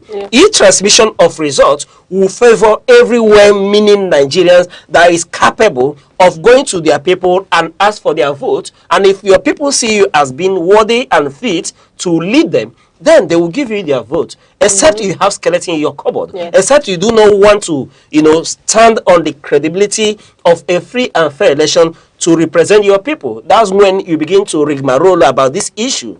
Be that as it may, I'm equally and happy that the Nigerian Labour Congress came out publicly to speak and to state categorically that they are willing to embark on protest and possible boycott of this election if the Senate doesn't come out to take a clear and unambiguous position on this mandatory transmission of results. Let us know what it is. You don't leave it at the mercy of Aneke for the judiciary to interpret. No, it's no longer a situation where Nigerians are willing to see glitch again. Nigerians don't want to hear glitch. The glitch we talk about doesn't happen when we do our back transaction often. When there is downtown, we know that there is downtown, and it happens rarely. So if we can do bank transactions in Nigeria, if POS work in my village, then we can have e-transmission from my village as well. So these are what Nigerians are saying. Yes? Yeah, no, I was going to say, even if the glitch issue, now Nigerians were used to glitch. During JAM, there's a glitch. During exams, they always glitch. Now, what is the fear They are talking of glitch when they've not yet tried it. That's the question. You're speaking on glitch. You're speaking on while I was listening to this, there was this quote that came into my head, like if farmers wait for the storm to be over, then they will never get any fish. Now you're scared of going through this or passing this bill. You're scared of approving this or implementing this bill, rather than why don't you try it first? And if it doesn't come out fine, if the glitches that you're afraid of or that you're scared of come at the end of the day happens, then we Nigerians will know, okay, it's not meant to be. Yes. What you know all okay. The thing also is that talking about this glitch thing, like you said, trying things over and over before the election is before something, before the general thing is how you perfecting it. For instance, even so far as we're talking about this glitch on, glitch off, we don't even know when the election is coming up. That's number one. Number two is that in this glitch thing, like you said, it has started in 2023. There was a glitch. We don't know where it came from. Now, this year too, we are still having the same thing. Why don't we? There's enough time from 2023 to 2026 to check it out, to do mock. We should organize. We should actually know that as a nation, there are certain things we are bigger than. As African giants or whatever we are, there are certain things. Did you get like Mr. said? POS works in several villages in remote areas. That is not just to tell you that there's network. There's this. In fact, network providers has done a lot of good job to bring this network down to the remotest part of Nigeria.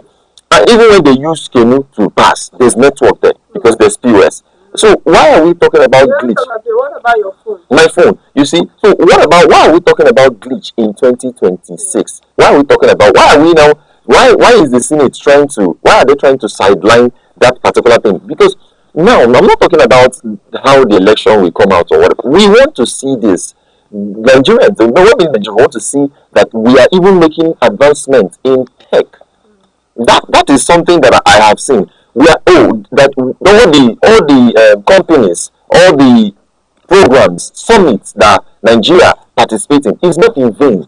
That there's something, this thing too, in technology that we're taking a bold step. We are trying out things, and that's how a nation that wants to be serious with their digital side works. Because if always people will be moving, Mr. Society, that there's always ballot snatching, there's this one, there's that one happening. There are different stories when they are going to turn up the votes. So why are we not trying out things and shaking our side from the digital side, since we are claiming that we are going to a lot of, as a nation, that we have a lot of summits. You will see this tech summit, so what are we actually doing? That is just the whole thing, and we have to look into it, and the Senate has to just look into it. At the end, where we stand now is that Nigerians want to see that being a law, and when it becomes a law, you now have the right to punish whoever refuses to transmit in real time. And is against the issues that we witnessed in 2023, where the judiciary based their ruling on the fact that there was no law mandating INEC to transmit results in real time. The issue here is real time. Was result transmitted in 2023? Yes, we had transmission of results. When you look at the National Assembly results, that happened, the election that happened side by side with the presidential election, we have the accurate results for the National Assembly. But when it comes to the president, that was where we had the issue of glitch. The glitch is not explained till today, which is why I said beyond the dictionary, there has been no explanation as to what caused the glitch beyond human hand, just like having the hand of a monkey in a pot of soup, right? So we should be bold enough to give legal backing to that section, making it mandatory, legally mandatory to transmit in real time. This is the issue here, and not leave it to be at the mercy of the rules of INEC. And when it becomes the rule of INEC, they have the discretion to choose either to transmit in real life, in real time or not, or to transfer. So let us know what it is. That ambiguity should not be there. Then when we've passed this issue, remember that in 2023, when Amazon that hosted the ARF site was consulted, they said there was nothing like glitch. So if Amazon is telling you that they didn't see any glitch, then there has to be a human hand somewhere. So first of all, let's have the legal backing to this issue. Then we'll begin to worry about the unseen human hand and see errors, and we'll now know where the glitch will come from. Yeah. But for today, the fight is that as the Senate reconvenes today, they should do one thing. Deliberate on Section 60, subsection 3, and give it a legal backing. Make it a law that results will be transmitted from all polling units in real time. In real time. And that will not only ensure that we'll have a free and fair election, but it will make our election very credible. And every seasoned politician who's been in the Senate or in the National Assembly or anywhere, a governor who has been working for his people, shouldn't be scared. You know, it's when politicians become scared of re-election, that's when you begin to see issues around national interest like this, where somebody wants to protect a certain interest. And that shouldn't be so. That's what we are saying. That at this time in the life of this nation, there are things that should not be left in ambiguity. People are still contending the result of the 2023 election. And we shouldn't let that reoccur. In 2023, we had a lot of youth mass appeal, and we shouldn't let that die moving forward to 2023, because if you let this youth slip back to apathy, it becomes a serious issue. How do you bring them out? In 2023, we witnessed an election that was driven by a youth demography, and we shouldn't lose that. Yeah. And when you speak to a lot of them this time around, you see that they are encouraged from participating. In 2023, a lot of the representatives, rode on the back of that demography to be where they are now. And they shouldn't be seen to be anti-people. They should stand for the people. And that's why I'm excited that the Nigerian people are speaking, and speaking loudly and clear. They are occupying the National Assembly, and we've seen the results that the Senate has reconvened. And part of that, as Akpabio is concerned, and the other senators, it should be a tense emergency section, geared towards resolving this very issue. They shouldn't look for or invent new words to cover real-time transmission. Nigeria wants to see it at that section 60, subsection 3, that it states that results will be transmitted in real time.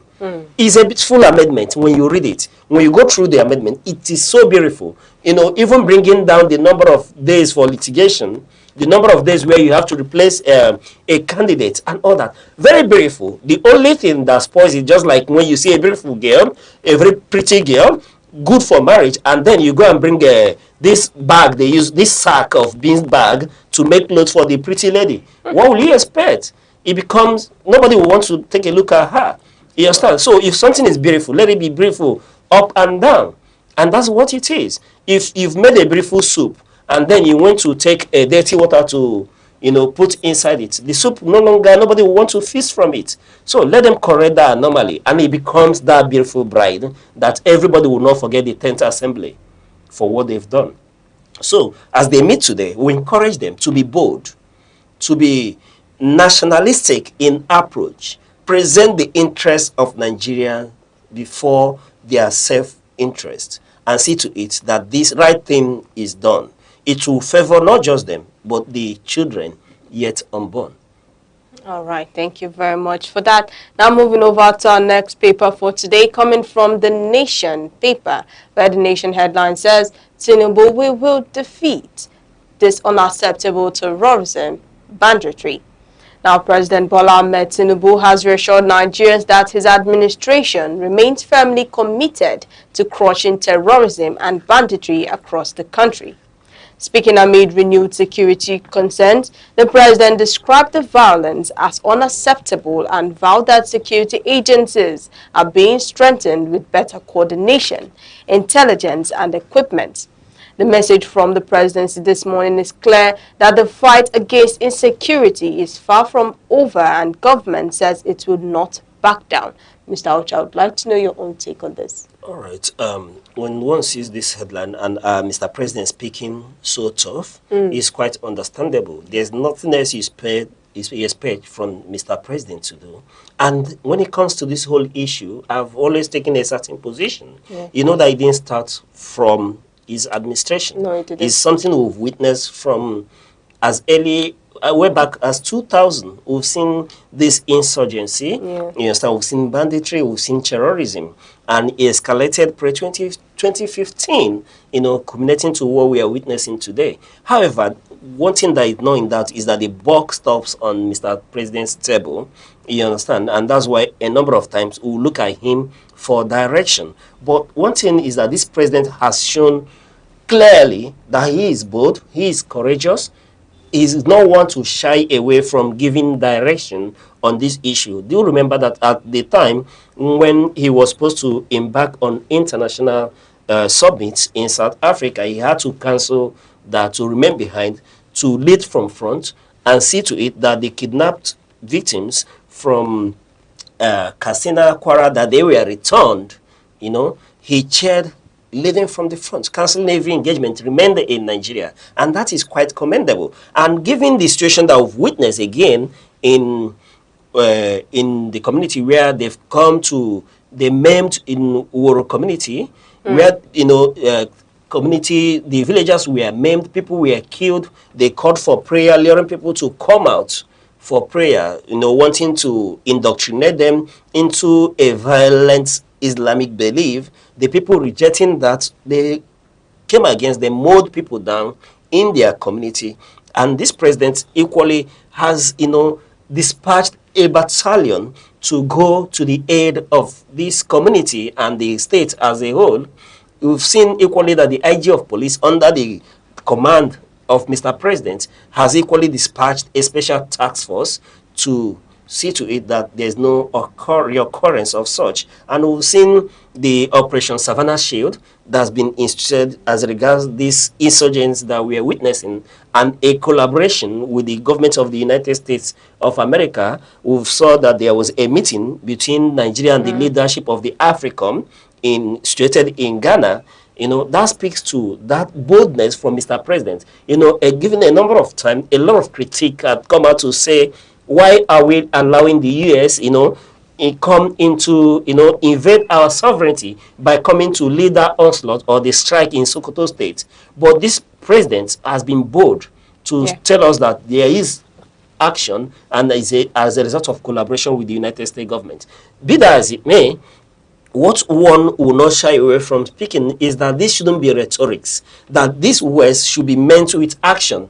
What Nigerians want to see is credible action, that Nigerians will no longer be killed in Nigeria. When you look at the whole situation, you were told every day, you see that these insurgents are beginning to gain more traction in Nigeria. Look at Kogi State, look at Kwara, look at Niger State, not to talk about Katsina. What is happening is as if that these bandits, are beginning to take over, celebrating their victory against the Nigerian state. And this is a nation that is not at war, but we have people in IDP camps. So Nigerians want to see action in real time as well, where these bandits, these Islamic terrorists, the kidnappers, by whatever nomenclature they go by, we want to see them decimated. And I tell you, that would, in a long way, define the life of this administration. Before this government, came into place, there were a lot of promises that were made. But I tell you that the generality of Nigerians will not hold this government to account beyond if they achieve stability in the area of security for Nigerians. For example, when you look at the epileptic power supply that we're seeing in Nigeria at this moment, and I tell you, if this government can make it possible for Nigerians to travel the length and breadth of Nigeria without first of all going to a mosque and seek for special protection from an imam or a Christian going to buy an anointing oil, ororo, for prayers before embarking on a 3-hour journey, then Nigerians will forget every other promises and celebrate this government for ensuring security, stability in Nigeria. And That's what everybody's clamoring for. This time around, people no longer travel freely. We're just receiving a report from Kogi State, Ejule in Kogi State, where we were told that travelers were, abducted, allegedly abducted, and 4 people were killed in that instance. And this is the story when you travel, every length and breadth of Nigeria. And one is beginning to say, why is it that we can't contend this issue? We were expecting that with the U.S. strike in Sokoto as at 25th of December 2025, that the activities of these insurgents will begin to, begin to thin down. But it's as if the strike now emboldened them. And the U.S. have now told us that they've dispatched boots on ground. We expect to see, actions, that visible actions, to see to the decimation of these insurgents. And, we keep calling for the prosecution of the sponsors of this terrorist act. One is cited that the former Attorney General is being charged with terrorism, which we hope that, he's not guilty until he's proven guilty. He still remains innocent until it is proven, in the court of law, that indeed he sponsored terrorism, given the catch of arms that was said to have been discovered in his home in Kebbi. But be that as it may, it shouldn't be the only exception. We want to see the sponsors of these terrorists prosecuted. Let's cut off their funding. And when you cut off their funding, their sources, then you are able to contend with this individual. And what are we doing with our Sahel brothers? We are told that there's a lot of influence from the Sahel, coming down to Nigeria. What are we doing with them to take the tide from the Sahara so that there won't be influence of these bandits into Nigeria? And this is challenging, being that Nigeria at this time, people cannot remain safe in their home. Look at what happened in Kwara. Is a very gory tale. Officially, we accepted that it's 75 that was killed. But when you take into account the eyewitnesses from that village, you see that the numbers is more than that. And why is our government, our military, our security forces, why are they reactionary? Why don't we see a situation they are able to nip these situations on board before they happen? Why can't we take the fight against these terrorists? Yes, a lot of northern senators are come together and they are calling for more recruitment, into the security force, which is quite understandable and acceptable. But the issue is that over time, at this point in time, we should have a holistic approach to, using a kinetic force, because that should be the only language that these terrorists would understand and decimate them. Let's take the onslaught against them wherever they are. The other day, we just the Air Force were celebrating the resuscitation of the Super Puma jet. Let us bring all this kinetic force into being and begin to take the onslaught against the bandits. This is a nation that has gone to Liberia. The ECOWAS soldiers, we did exploit. This is a nation within a matter of minutes, we were able to foil a Q attempt in Benin. So why can't we take same approach on our issues? Yes. Why can't we begin to go after these bandits? Let us, first of all, cut the source of their funding. When you've cut the source of their funding and their sponsors, then go after them.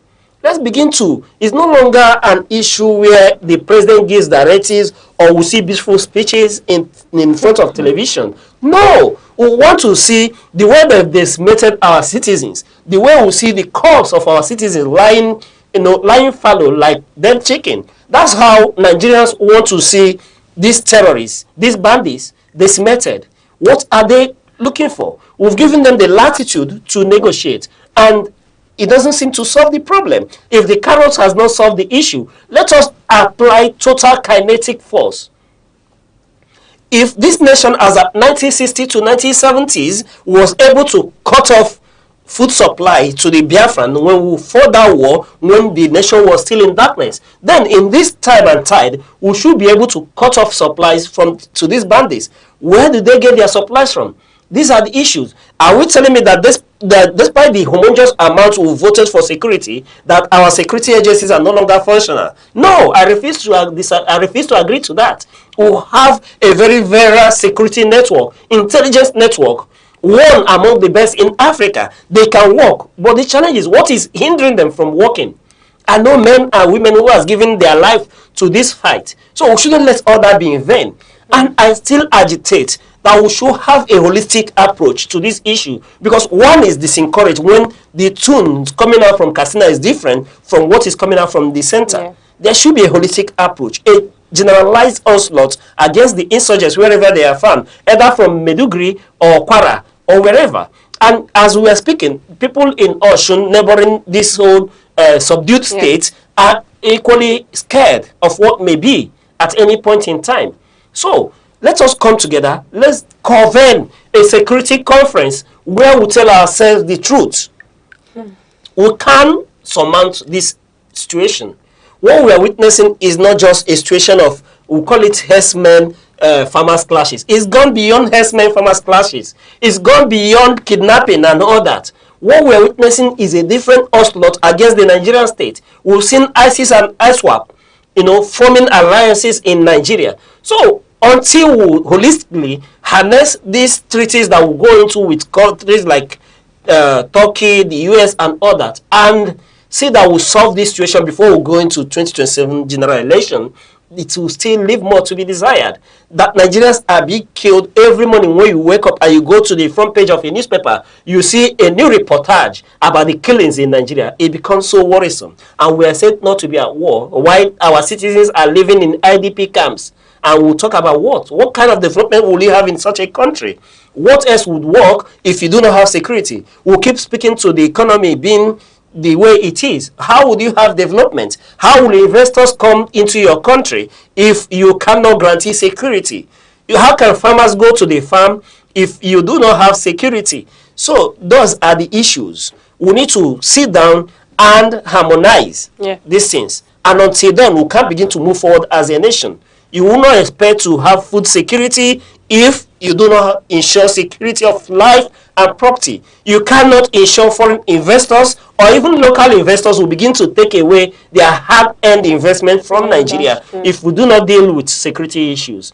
Let's not continue to pancake the situation. It has gotten so rotten and is beginning to smell out, and we need to tackle it. However, I realize and I commend Mr. President, this administration, for their boldness to want to collaborate with a foreign government. It speaks to boldness, because a lot of people critique that is as if you're trading your sovereignty, especially given the position of Nigeria in the African continent.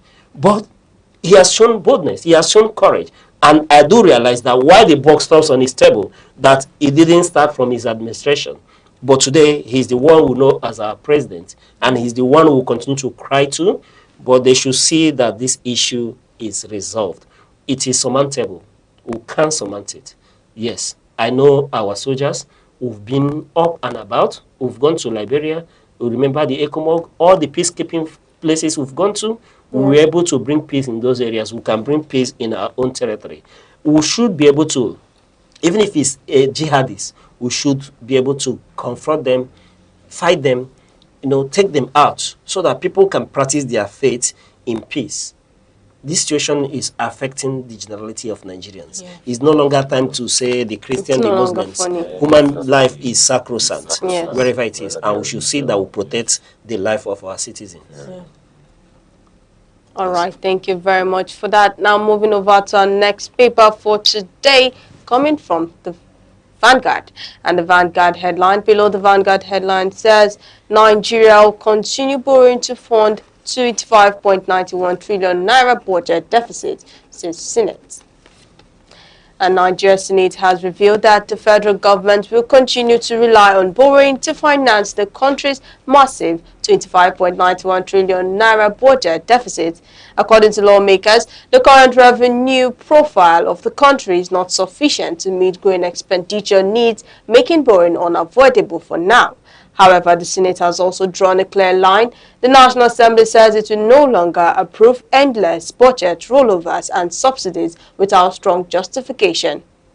And that's it for today's newspaper review here on Sunrise on Aneke TV. Please do not forget that you could grab physical copies from any of your favorite vendor or catch the e-paper online for more broader information. And up next, we'll be moving over to our sports oracle, the man himself, Good Hope, to give us our sports updates. Thank you very much. Today in sports here on Sunrise, there has been a lot of issues around Chelsea's head coach saying that he's not afraid of the critics that are coming online, people that have accused him of not, just being calm. He has actually been doing well. And Chelsea is targeting to have the 7th Premier League home win against Leeds tonight. And you know that there are fixtures that are coming this night in the Premier League. Manchester United, that they are going to play against West Ham, away game. And that match will make Michael Carrick to win. If he wins that match, that will be his 5th win in a row. What Manchester United have not seen in 2 years, that is what we're about to have. Ethan Nwaneri, the Arsenal player, has also said that he is from Nigeria, that he has a Nigerian descent.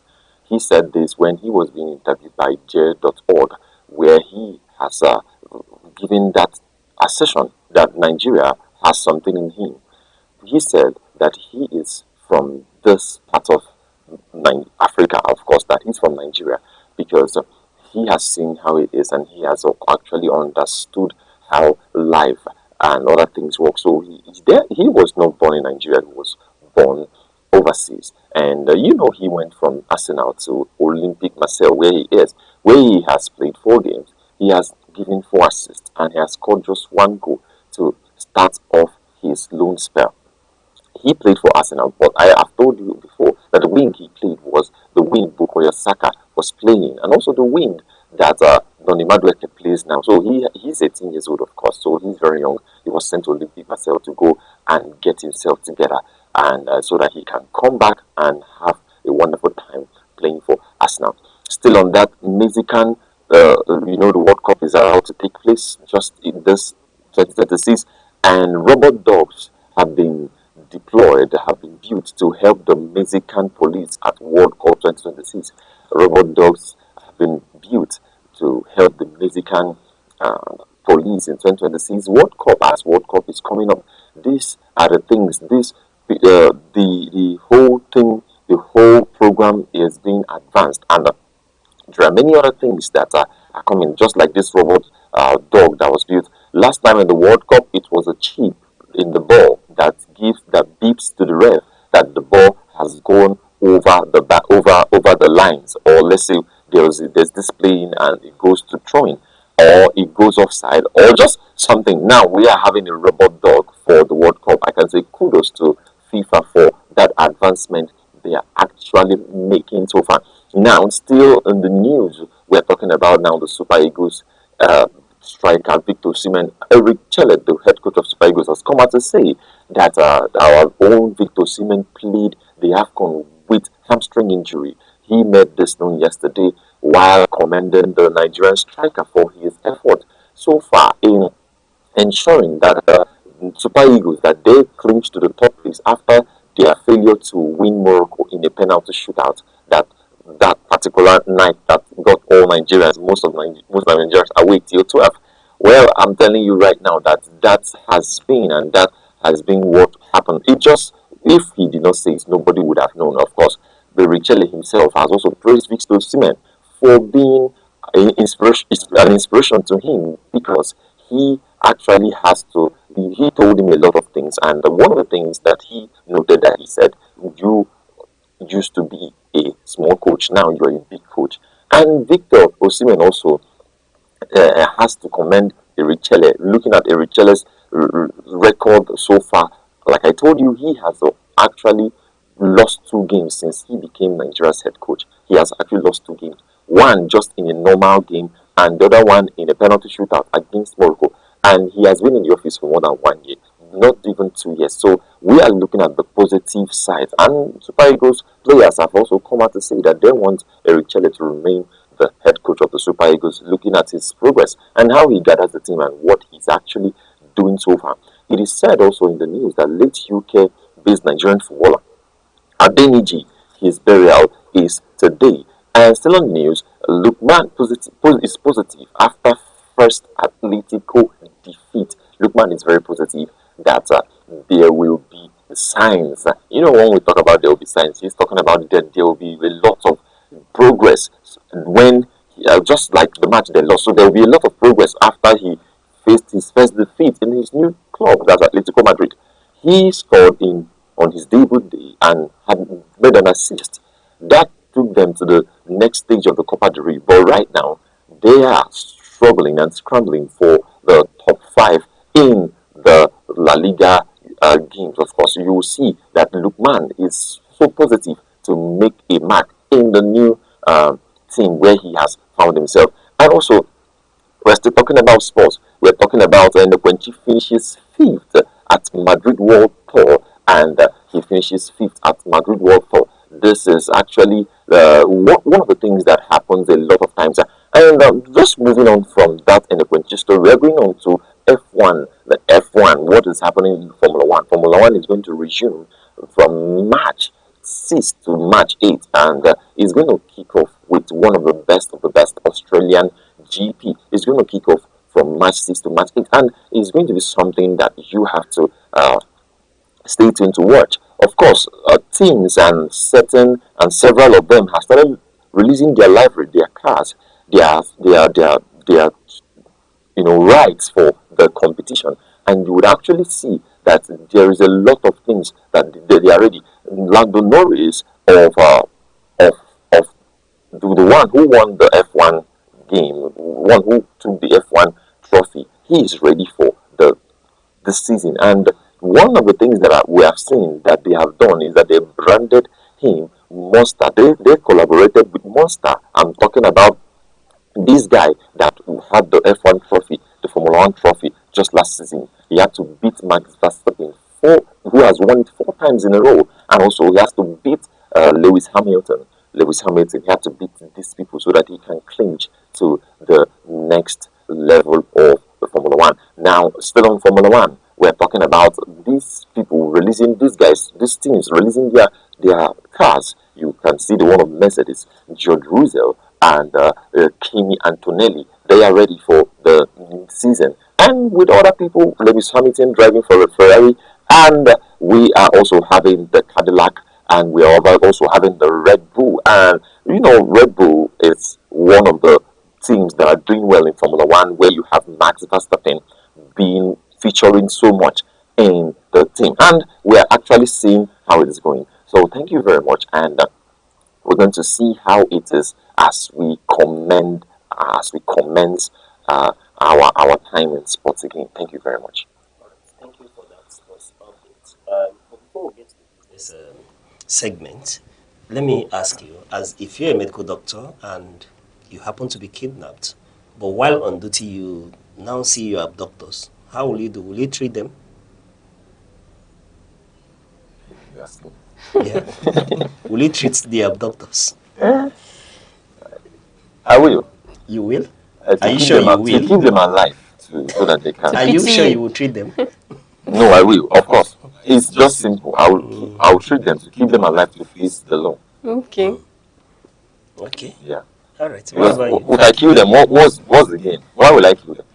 It's even against the practice. So I will keep them alive to face the law. No, we're not talking about you killing them, but will you treat them? Yes, of course. Another question, do they know if I'm a doctor? No, okay, let me give you the background to this story. The news broke on 8th February, where some weeks after the release of Dr. Abu, who was kidnapped with his brother, Taher. They were kidnapped in Auchi, Edo State, as they were entering their residence in City Pride Road. The kidnappers then demanded the ransom of 100 million naira. The family, colleagues, public donations were mobilized to raise the money. But despite the ransom negotiation, they killed the younger brother Taher, and then later a ransom of 50 million was paid and Dr. Abu was released. Then on February 8th, 2026, that's some weeks later after his release, 2 men brought their sick child to the specialist hospital in Auchi, where Dr. Abu works as a house officer. While on duty, he entered the ward and immediately recognized the men as members of the gang that had abducted him and his late brother. His team went ahead and treated them and attended to the sick child, maintaining his professional duty as a doctor, and then quietly alerted the hospital authority and security operatives. The police, were invited later from Auchi Division. They later came and arrested the 2 suspects, but later confirmed that Idris Abubakar and Sani Abubakar, were the name of these kidnappers, and that it was indeed one of them, Idris, who collected the ransom money. Yeah. Yes, which is why I'm asking if you are the medical doctor. That's why I asked. Would you treat them? That's why I asked the question. Well, Yes. for the child, Yes. I would. Okay. But if it was the kidnappers, I don't think I would. You don't think you would? Yes, because you know the memories that you have to be reminded, the days you stayed, and then they killed your brother. Or they killed my brother. Yeah, they killed the brother. Yeah, they killed Taher. You know, they made a demand of 100 million. After mobilization of funds from friends, the public, 50 million was gotten. But between they've already killed Taher, though his body was later recovered in around the river in Auchi there. But doctor was on duty, and then he recognized these individuals. Yeah. Then boldly and courageously went ahead to discharge his professional duties. And you're saying you Yeah, because it comes to a doctor, this thing comes first to save a life. Yes. So of course he had to save the child. But having the frame of mind, you know, to maintain what you call steeze and composure, He's calm. and still discharge your He's matured. He's matured enough. That's a great guy. It takes maturity. Did he hand them over to police? No, Yes, after but he like treated them, called. he walked. They were alerted the hospital authorities. Everybody was aware that he was kidnapped at one point. So he alerted the hospital authorities, who in turn called in the police from Auchi Division. And then these disgruntled fellows were those arrested. kidnappers did not recognize him. They didn't recognize him either. That's beautiful. That's ugly. That's very They didn't ugly. recognize him, because if they had recognized him, perhaps They they wouldn't would have have taken come to to their the feet, and they hospital, wouldn't yeah. have come to that very hospital. Yes. They didn't. They They didn't. did not know. But good enough, they are now apprehended, but a life was already lost. Yeah. But speaks to the boldness of this, the humanity The in this doctor, doctor, Dr. Abu, to have treated the sick child first before moving on to alert the The child authorities. is even innocent. No, the child is innocent, The yes. child is innocent. What That's does the it. child know? So The child is innocent. treat the child and then You will treat the child. I will I will treat him or her well. Then It's not because we're in front of camera. You sure you will treat No, I that's will- what I said. I would treat It's the the child. child. It's the child Yes, if there's that the is child. to be saved, not the parent or the father or uncle. people have done more, like it's just a human thing to treat a child. Okay. Just to do it like you should do it. So For the love of For the love. humanity. Okay, yeah. This reminds me a movie we used to watch when we were much younger about a doctor whose car was stolen by some armed robbers during an armed robbery operation. Then when you used to have this Beetle, Beetle, Ipo agencies, you are young. Also, we don't But know the Beetle. Beetle, so the car was stolen. Then subsequently he went back to his hospital, and then one of these armed robbers was shot, and they brought it to his clinic. They put that and with his car. But he went ahead and treated the It's armed called robber. what goes around comes around quickly. Before getting the police and all that. It happens, But these are usually, if not the Nigeria of today, you would think that these are stories you see in movies. Yeah. But it's happening. Yeah, It's it does. happening. It does. Yeah, I would just encourage Dr. Abu to take heart. At least there is some closure. At least they've been caught. But it will never replace His his brother. That's I heard that was lost. All right, moving on from that, we're in the week of Valentine. Ah. Yes, and Yes. one of the things I saw or read about is the issue of fidelity. People has been talking about love. Though I'm old school. Yeah. You are Gen Zs. One of the things that our age say that the Valentine, happens to be a misplaced priority in the sense that we're not celebrating the richness. But one of the issues that have been making rounds is issue of fidelity. Somebody catching their partner in the act. And I want to ask, let me start with good hope. If peradventure, I know one of many parts. that you're Mental. mental mechanic. Let's invoke that mental Let's know what the mental mechanic is all about. Yes, I know that you are single, but I don't know if there is any behind. But let's assume that there is a behind, and you catch your partner in the act. What will be your reaction? Thank God it's assumption. So, well, how this thing. Relatively in real life, what will you do? Relatively. First of all, you walk away. That's number one thing, you walk away. Then you later, you're angry, of course, you first just walk away. Then later, if there's a turnaround or something, you can engage the person. What happened? I mean, not does this what happened. That what happened with the solemn. What happened? Why me? Why me? You step, first of all, ask yourself, what now happened? Why did you make that choice? Why is it this person you know? You've asked heaven and the earth, why did you choose this person? But later, if the person is making advancement, you can now say, okay, so what happened? And you have to, first of all, like someone like me, I will first of all sit quiet for days. I will not utter a word. That is, I'm just telling you who I am. Not utter a word. That will affect your mental state. Because I'm a mental mechanic. That your mental mechanic, it doesn't have anything to do with this. No. Alter your mental state. My mental, I will be quiet. Because when I'm quiet, I'm not just quiet, I'm thinking. My mental workstation is on the radar. So something is happening. So I just have to be thinking, what actually led to this before I will now start interrogating or asking questions. If the person, of course, if the person is a wise person, the person will know that, oh, you have done something wrong. You just need to find a way and go back to this person or reach out to this person. But if the person is not a wise person, let's not call the names the person would be if they are not wise. That means the person will just unwise. They're unwise. Unwise. That means the person will just be, just move on, and then you have to. Will you divorce your wife on that ground or not? No. You will not divorce your wife. If you catch your wife in the act, you will not divorce her. No. Okay. What about you? Also, we're talking. I thought it was just. I did not know it was couples, like married people question. No. Okay. At your state now, if it happens, what happens? Well, and if you're married, what will happen? There's really nothing to do. If it's let's say it's still the dating relationship, like simple, just walk away. Yes, what you want relationship, something like that. At least you already know where you are. Because for a guy you're dating, you want to spend your life with, cheated on you with somebody else. You've simply known where you are. It's just to walk away. You walk away. I will not exchange any words. I will not banter anything. Okay. I will not ask any questions. What if he comes crawling, begging, and asking for mercy? Crawl going back.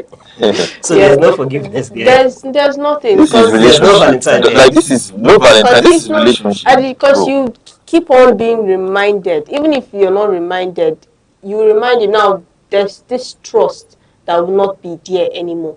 Like let's say he goes out, and then it's always on your head. Maybe he has gone to see somebody else. Renew mind, though. Okay. Now, when it comes to the marriage aspect, will you divorce your husband because he cheated? Deb. When we reach that bridge, we'll cross it. That bridge that you want to cross. When we reach that bridge, there's nothing there for me. Like if it's marriage, okay, you now know that because marriage doesn't just happen spontaneously. Because if it's him, would he still stay with me? That's the question. So when we read that bridge, we'll cross it. All right. To you, our wonderful viewers, you heard. Let us know what you will do in that situation. Is the week of Valentine. We'll continue on this trajectory. Let's move on to the business news. All right. On our business updates, starting from the stock update yesterday, Monday, February 9, 2026, the Nigerian exchange remained strong, extending a 6-day bullish streak. The market reached a historic milestone as the all share index ASI surged to an all-time high, breaking past the 170,000 marks.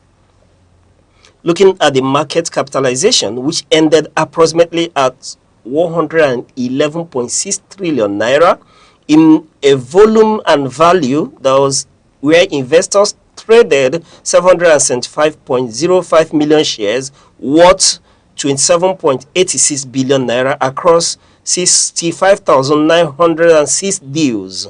Looking at the market breadth, we saw that the market was positive with 59 gainers compared to 27 losers. And when we take a look at the top 5 gainers, we see CAP PLC leading the pack, closing the market at 90 naira 20 kobo, making a positive plus 10 adjustment. And May and Becker equally in the pack, closing the book at 43 naira 45 kobo, making a plus 10 positive adjustment. And we saw that communication closing trading yesterday at 2 naira 9 kobo, equally in the positive. RT Briscoe closes trading yesterday 13 naira 89 kobo, equally in the positive, plus 9.98%. And then on this list, we saw NACO Insurance. NACO closed trading yesterday at 150 naira, making a positive 9.97 adjustment. And then moving on to the list of top 5 losers, who are led by Vitafoam. We saw that Vitafoam closed trading yesterday at 96 naira 20 kobo, making a negative adjustment of 18.78%. And looking at Unicel, which closed trading yesterday at 134 naira 85 kobo, equally in the negative minus 9.98%. We see Triple G and Company closing trading yesterday at 6 naira 65 kobo in the negative of 8.90%. Abbey Mortgage Bank closed trading yesterday at 13 naira 75 kobo, making a negative 8.03% adjustment. And the last on this list is Austin Lars, which closed trading yesterday at 5 naira, equally in the negative of minus 7.41%. The banking sector remains a primary driver of the 2026 rally, with Access Holding and Zenith Bank leading the chart in terms of trading volume. Moving over to the Naira performance, we will see that the Naira yesterday, February 9, 2026, showed a resilient performance, gaining ground in both the official and parallel market as liquidity improved.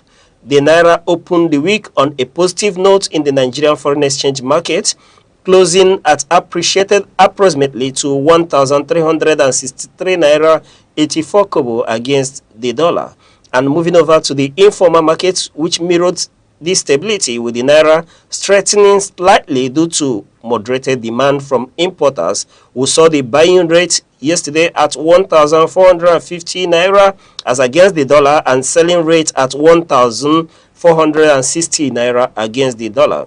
This represents a 5 naira gain for the naira compared to the previous Friday of 1,465 naira against the driver. And looking at the improved liquidity, we saw increased dollar supply from exporters and private holders at the start of the week, which helped to ease pricing pressure.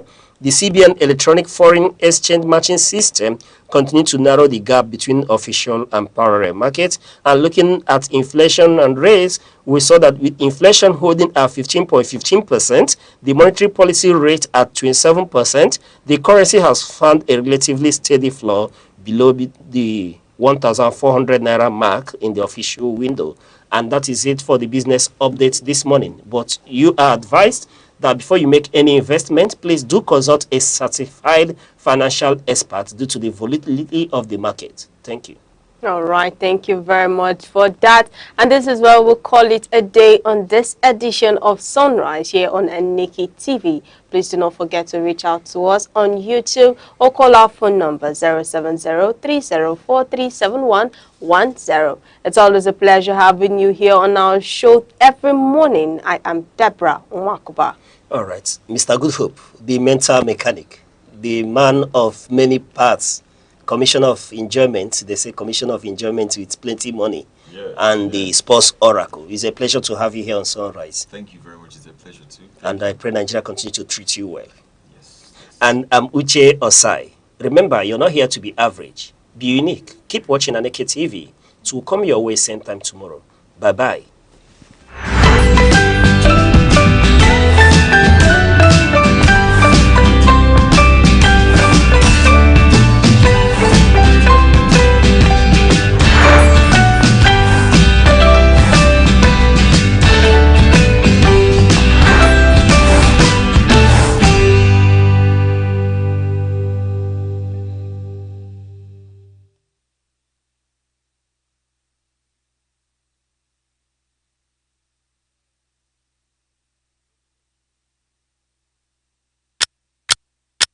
Every second, the world changes, markets rise, leaders speak, stories unfold. To keep up, you don't just need news, you need clarity, you need speed, you need perspective. That's why Aneke TV brings you the global pulse. Accurate, reliable, right when it matters most. Aneke TV. Move with the world.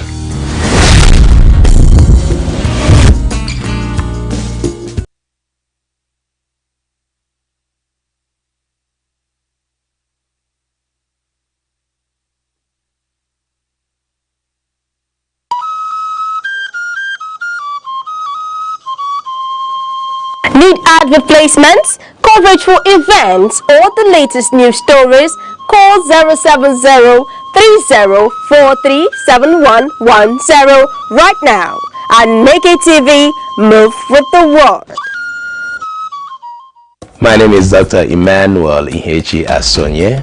I am the CEO of Omenka App LLC. I created Omenka App for the preservation of Igbo language and culture. Omenka App was established in New Mexico, and it is headquartered in Albuquerque. But currently we are also being registered in Nigeria. We have a website. We are also on social media because my app is primarily for the Igbo community. In 2006, something significant happened among the Igbo community. UNESCO predicted that Igbo language was going to go into extinction, and that was because Igbo people are one of the most traveled people in the whole world. So the more children are born outside of Igbo land, the more they get disconnected. The app is on iOS, it's also on Android. Access the website and download the app from there. And over 2,000 people are using the app right now. But there's an app that will teach you about Igbo culture, Igbo people. We have Igbo poems, we have riddles and jokes, we have Igbo proverbs, then we have the word section where you are going to search Igbo words. Whatever word that you can find in English, you want to make sure it is found in the app in Igbo language. And I encourage everybody from their communities, you can do what we're doing in Omenka app with your own language and with your own culture. Do not allow your culture or your language to die.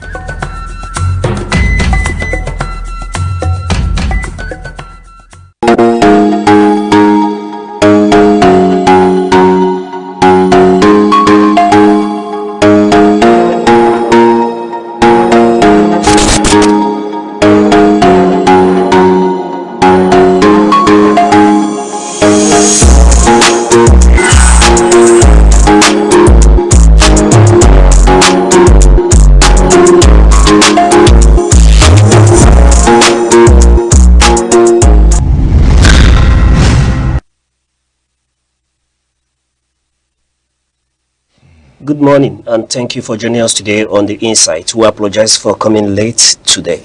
The Insight is that program where we'll bring to you a bit of issues, topical headlines that help in shaping our nation. And today is not exceptional, as we will be looking at the discretionary trap, an analysis of the Electoral Amendment Act 2026. Joining us this morning to legally give flesh to these issues is also Nnadume of Okansi. Also, it's a pleasure to have you here on The Insight. Thank you for having me this morning. All right. It's a nice Monday. Weather is cool. All right. Today is no exception as we stand on a road that seems so familiar but different, yet more urgent than ever. We are in February 2026. And dominating the headlines this time around is issues around the electoral reform. And also, Nnadume, let's dig strictly and directly into these whole issues. What are we witnessing here? The Beaver's technology is already designed. It can transmit data immediately upon the close of polls. Why are we having discrepancies from the House of Rep and the Senate? What is happening? Well, I think to do justice to what actually is happening, we have to take recourse to the judgment of the Supreme Court in the case of Labour Party, P2B against INEC, APC and Soja Ben Tinubu. In that judgment, Abaji and Justice Okoro were the two most vocal, even though ordinarily I do not agree with that judgment, because that judgment even made that transmission mandatory, but via a secondary legislation, that is rule, because the law says INEC can make rules for the smooth conduct of any election. INEC now said that it is compulsory that you transmit electronically at the close of poll from the polling booth all results you have collected or collated. Now, when they wanted to rig the election, they blatantly refused to obey their own rules. by now resorting to manual collection of results, beginning from Ekiti State. And some people protested that day during the National Collection Center that they are not seeing whatever you are calling on the area portal according to our own rules. At the end of the day, Mahmoud just ignored everybody and continued to call the result. At the end of the day, it was now manual result that was declared, especially for the presidency. The other ones were collected through the normal process that they made the rules. Aneke now said they had a glitch. And the engineers who work with Aneke had never told us they had a glitch. So, but that is by the way. We now said, we saw the loophole from the judgment of court. So that anybody can put in the loophole and say, this one is law, this one is rules. Aneke go, and even Abaji, directed that, he's still a Supreme Court judge, that in this age of technology, anybody who doesn't cede to electronic transmission of election results, now the person is an enemy of democracy. Even Abaji also told the same line in his own judgment. There were about 5 or 6 or 7 of the judges of Supreme Court that gave the judgment. So all of them berated Aneke. In fact, it was Okoro that said the non-transmission of results has made people lose faith in the electoral process through Aneke. Why Abaji was saying that anybody who refuses to transmit or who sabotages transmission or who makes law and gave the National Assembly opportunity to make it mandatory through law, no more giving Aneke that discretion to create the rules. So that was the major thing that came out from that. Now, back to the Senate. You can recall there is this activist they call Peter for Nigeria. I think his new names are Randy Peter for Randy Peters. Yes, Randy Peters. He has never been drumming this, that our enemy is not even the politicians, but the National Assembly. And that they should amend the Electoral Act. He has been a lone voice until people now started joining him. Now they are seizing the National Assembly. They have almost taken over the National Assembly from last week, Friday. Now, the irony of the whole thing is that the National Assembly caucus, the National Assembly Subcommittee on Electoral Matters, sat and made it mandatory that the transmission of the election result must flow from their law, and not giving Aneke the discretion to make such rules. It was Abio and his own cohorts who are bent on rigging the 2027 election that now went back and they returned the same 2022 Electoral Act that the Supreme Court said cannot sail. We have seen the judgment of the Supreme Court. It was Abio who now returned it and now was trying to tinker with it by, passing a motion and say they agree. When some splinter of senators from all political parties, including the opposition and non-opposition, because they were joined by even APC senators, led by Eyini Abaribe, came and addressed the nation and said, this is not what we passed. We know what we passed in the Senate. We said this thing must be transmission from the polling booth as law, and it must be in real time. So the issue of transfer has been removed everywhere. But transfer gives room for people who say transfer this thing from this sheet to the other sheet. So that when you transfer, everything has to be electronically transmitted. So as it comes, you can print it out. You don't even need to wait for what do you call him, state electoral officer to bring the result. The result is there in Abuja. If they don't come, what you need to do is click to this print. You print it in whatever bold color you want. All the polling booths results, then you pack them. The difference is that it will stress you more calling them one by one, because if there have been a state collection, you call from collection center, local government center, and the state. For this time around, you are going to come from polling booth to polling booth, because it's already in your system. If you don't want to say, okay, gentlemen, log into so this thing with your phone. So read it me. If there's any discrepancy you see anywhere, let me know. Because it is a manual, the ones people feel that is transmitted, there is not typed. So it is the vote counted in the polling entered by the EC8A that is snapped and then front-loaded or uploaded. So Ababio now went back and retained the 2020 Act because he has the intention of rigging the election again. People who came into the Senate on their own volition without rigging, they know that they owe the people their mandate, even though many of them are defected to APC. But not minding that, they know that they owe the people their mandate. So if many of them also, they come to APC because they said the result will be written, but that it has been written and kept in the house somewhere in the US, waiting for 2027. After that, they will just come and come. Allegation. Yes, the allegation they were trying to ban that made them, say they are the campaign to APC. Now, with this embarrassment going on now, they now see it is not as they dream. Many of them are even calling to come back. But coming back is not more even the option, because many of them were in Labour Party when Peter Obi wave dragged them into the National Assembly. Peter Obi has joined the coalition of ADC. So if they still want to come into the Obi wave again, that means moving from the APC they come to back to APC now, to ADC now, which of course is going to be a difficult task for them, because acceptance is another thing. So like APC, they don't accept Wike. PDP, they gave Wike a divided house. So you find out that that's what's going to happen to those defectees and defected from Labour Party.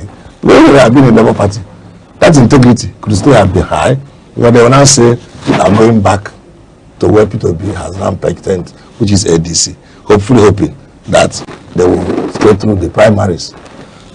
So the blame is not only entirely on senators, but on their party, because what we use as president, but is just a senator. But the member decided that all of them cannot be president of the Senate. They relinquish, everybody in that Senate can be a Senate president. Everybody there. Also, yes. We lay the blame solely at the feet of Akpabio. Yes. He's just one among equals. That's why I said, when the committee forwarded it, why did he think out it with something good? But the senators didn't object. Apparently, they feel the letter called. They never do. That is the problem. See, which is just like here, you are the head of this TV. Whatever report anybody will write, they will pass it to you. Maybe you work with your cameraman in-house. You now say, okay, I've seen the report. So the person like that, let the those in support say, I, those against say, the eyes have it. Now they now, just like what they did in tax bill. Yes. They prepare the tax bill, sent it to the executive assent. Executive tinkered with it. It was somebody in the executive that linked it to one of the senators. That is no more support people gave us that we are bringing back to the people, that we are gazetting. Go and cross-check it. So this is not to the hands of Ningi. From Ningi spread to other senators. They now rose up in opposition and said, why are you falsifying the document you gave me? And that was when that tax bill had another issue. Up to 90 hand. And people are saying, they want us on a meager salary you get here to finance their lofty lifestyles. But it will not work. So that is exactly what they did in this electoral act. Okay. I was going to ask you before you now brought in the angle of the electoral bill and the tax bill. And I was going to ask you, are we beginning to see a recurrent pattern? Yes, I think we are, because of corruption that is in Nigeria. It is the corruption that is breeding that very recurrent pattern. Because if Akpabio has not been corrupt, Akpabio would have presented what the electoral committee gave to him. That this thing, but this transmission must be mandatory from the polling booth, and whoever refuses to transmit is liable to punishment and they will be fined, even if you are a copper. So you don't tell me you have a glitch, because there will be no glitch. Now look at the defense Akpabio gave. That some people were saying that in their remote villages that it was difficult to transmit, but they transmitted in that remote village in 2023 all the National Assembly results. It was only presidential that had a glitch. All right. Given what he said, let's play a little bit of the devil's advocate here. Yeah. Don't you see the possibility that technology can disappoint or could disappoint at unforeseen times? Even in Nigeria, in the banking sector, we witness downtime at some Yes, nothing is 100% perfect, including you, the human being created by God. You can see somebody walking on the sun and slump and die. Do you think God made his own composition inferior? God didn't. But what we are saying is that there are cover-ups for such digital errors. If you have such a glitch, or if there is a network issue in your own area, a lot of people Like during our own time, when they say they had network issue, somebody went and brought a booster for his house. My village is a remote village. Tolo is not so close to the township. But now, okay, those people who are talking about some people in remote village might not have network. But they have network to do their POS. They have network to do their POS. Is there any place where they don't have POS now? No matter how remote the village is, you see a POS there. That POS works with internet. If it can go through POS, why can't it go through electronic? And we will trust electronics to do a lot of our transactions. You know, transactions. Or is it not the same thing electronics you use to transfer money that will be used to upload the same result? Even if it doesn't go, the only thing you can check is real time. If it doesn't come, maybe close up, because everyone doesn't close both at the same time. Some people might close by 4 p.m. Others might close by 3 p.m. That's my closing by 12. Once everybody has get accredited, got voted, the election has closed. You can transmit. If at worst, let people who transmit by 6 p.m. Let us say real time, their real time becomes 8 p.m. Let us even say that people who transmit by 9:30 p.m. their real time becomes tomorrow morning by 8 a.m. because it's real time. So you can't tell me that network will fail you today. And the network providers had a meeting with the Aneke during the 2020 election, and I saw the Aneke that all their districts will be up and going, running. And the people, like I said now, the technologies that were brought into Aneke, nobody has complained that it has a problem.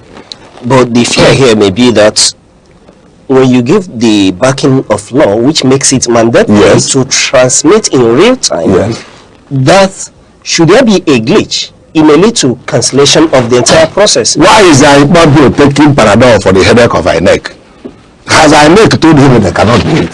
How do you now? But this law is to safeguard every unforeseen situation. Aneke brought a humongous budget to the National Assembly that run into billions of naira. What are they going to be used for? How many? Aneke know how many polling booths are in Nigeria. No matter the zone where it is. Aneke is the people to say, no, this law you made is going to be. Remember, Aneke was the first to make that law. What's in the National Assembly?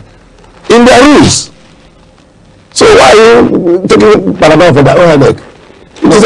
But again, if I may ask, what is the challenge here between that issue of transmission or transfer being at the discretion of INEC? No. If it's at the discretion of INEC, it becomes a rule.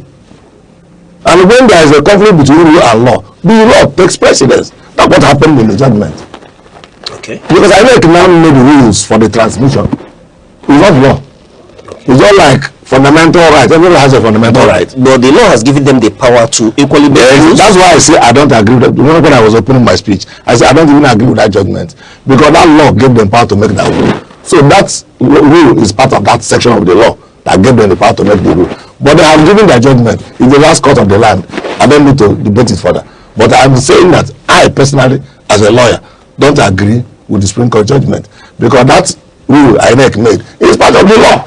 All right. Looking at this issue, but the difference is that the rule of INEC does not carry a penalty. That is the difference. But when it becomes law, it will now have sanctions attached to it. So you no more need to just say we can breach it after all. But now you will say if you don't transmit, you are liable to imprisonment for 7 years or to pay a fine of 500 million. Now you now know that when you commit it because of a criminal offense. But the direct rule is not committing that offense. It was an irregularity if you don't know it, and it could be corrected anytime by any other means. All right. The contentious issue here is section 60, subsection 3, that amendment. Yes. And I want to ask, given that, what is the way forward? There is a harmonization committee. Yes. Right? That's the only window now that the Senate has. And the people who occupy the Senate, it's calling them to come back. Because they cannot tell us they are joining Senate to February. So that the normal number of months or year given to them to pass that law so that it can be effective in 2027 will lapse. What he's doing technically, he knows it.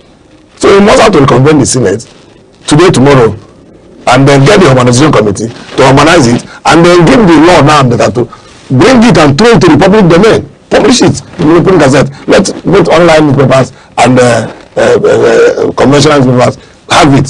So people will read it and know they have them. Then I can now go and sign. If they now sign something different from what they have considered for us, we don't know that Akpabio is responsible. In fact, Akpabio needs to resign as the Senate president, as far as I'm concerned. He's not fit to be in that office because he's encouraging criminality. He should resign. Is that not too weighty, given that No. he's just a member? He's just. I've told you, he's a prime minister inter pares. He's not just a member of. He's just a senator. He's a senator, but not just an ordinary senator. He's the best among equals, nominated by their members, who every one of them has the right to be that Senate president. But they said, Akpabio will nominate you, be the Senate president, lead us. But he's leading them into temptation, which is in the prayer I can't start off. Lead us into temptation. He's leading them into temptation by trying to alter what they have done. If the senator did not do it, it was a different thing. We took the blame on senators. But members of the electoral committee came out and said, what Akpabio is bringing out is not what we discussed. We said that this transmission must be in the law, not among the things that Aneke had the discussion to carry out. Okay. So, Akpabio now saying people should network, might fail in some places, some places might not have network or have this. Those ones are not there. What's the law? The law is not meant for Akpabio. The law is meant for over 200 million Nigerians, heading to over 300 million now. So the law is for all of us. Pass it. If at the end of the day, Aneke finds out that there are places they cannot, because there's always a substitute. There's always a manual substitute. Where technology fails, we can use a manual to. They were all in manual ability, remember? They were all in manual. So what it will now mean is that they will now snap with their phone, transmit to IRF the one they have got, even the beavers refuse to work. There are times also the beavers refuse to capture fingerprints. That's where it becomes problematic, because they cannot use their phone to capture fingerprints. But as to transmission, man, anybody can transmit. All right, Barrister, looking at that very section, that e-transmission in real time, is said after, that's on the form, that after either the delegates or the candidates in that election must have signed the form EC8 before it should be transmitted. What if we have a situation where an agent or the candidate refuses to sign? Wouldn't that invalidate that transmission? That is why I said, if the agent refuses to sign, all right, the agent has every right to indicate in his own, there is a protest form, to indicate in a protest form why he refuses to sign. That's the rule. Because it is this collation, go to collation center, that gave Wike the temerity to alter a lot of the presidential election results. That's too weighty. It's not been proven. Look, we press men are part of this problem. What kind of proof do you want? We'll stick to Wike says it himself. Wike says it himself that in Rivers State, we did it in Rivers State. We gave this president this one, gave the other party this one. The votes. He said, no, gave him the votes. It is Wike the voter. Is he the only voter? Of course, he controls a lot of the. No. But the guy says he gave him, because if he says we gave this one, we gave this one, it's not more democracy. It is now Wike who is apportioning votes. He said it with his mouth, and the president was not proved. What kind of proof do you want? Then Wike has said it himself. So that's what we want to discourage. And if you see the manipulated results that came out from River State, what other proof do you need? All the manipulated results that came out from River State. In essence, e-transmission would make sure that there is no such mutilation. Because it will not get to Wike collation center. I don't think I cannot go through all the polling units, filling booths. That is really the difference. When you mention Wike, you know. No, it's not why I'm mentioning Wike. Wike has singled is not proved. No, Wike singled himself out as having a good election. Wike singled himself out as having a president in River State. And he singled himself out to tell us how much he spent to make him president. These are the facts before us, said by his own mouth. You know, Wike doesn't have regionalized as a spokesperson. He's his own spokesperson. Even though there's somebody who parades himself as a Wike spokesperson. But Wike speaks for himself. So he doesn't say it was his spokesman that said it. He says it himself. So what you are saying is not out of place. Did I tell you, Mulu said he gave the president this vote? Mulu never said it. So should I allude it to him? Can I tell you that Peter Mas said he gave president this vote on Mulu? No, Peter Mas never said it. So I can't allude it to him. So whoever says anything, well, let me tell you. Name Noti said that she was giving dollar, she refused. She was giving naira, she refused. They now started to be threat. He now told them that don't you see the difference in Abia State? When you do the right thing, it is manifest. Res ipsa locutor. That thing speaks for itself.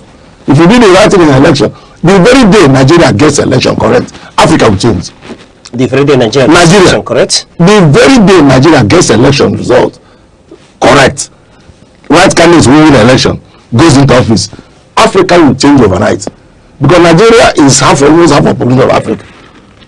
Many of the countries are doing well in Africa are not even as populous as one or two states in Nigeria.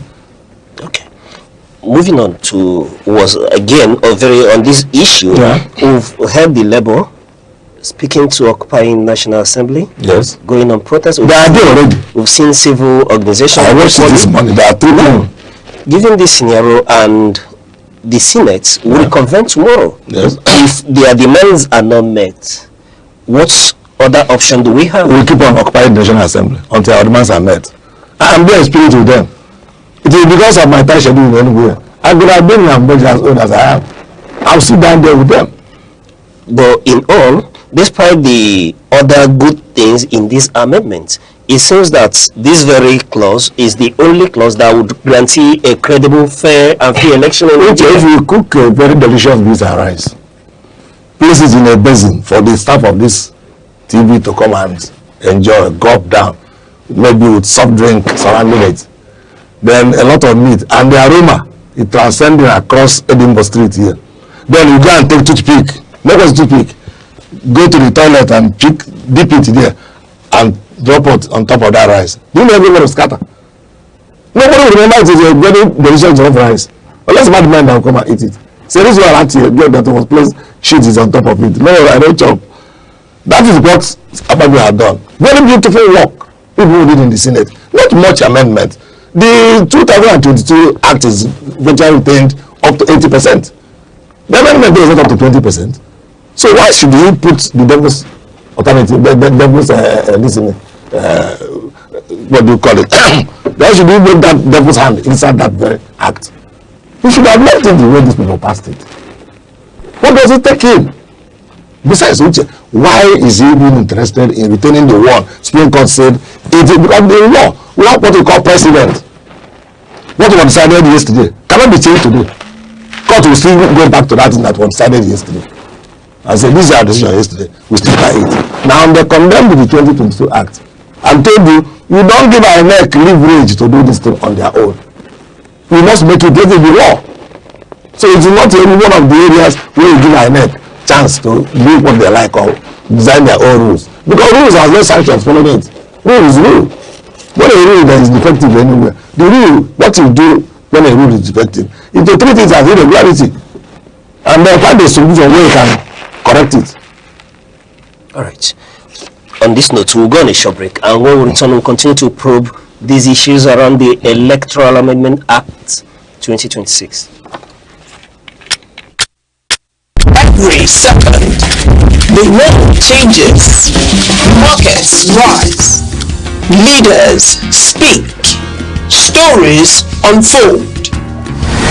To keep up, you don't just need news, you need clarity, you need speed, you need perspective. That's why Aneke TV brings you the global pulse. Accurate, reliable, right when it matters most. Aneke TV. Move with the world.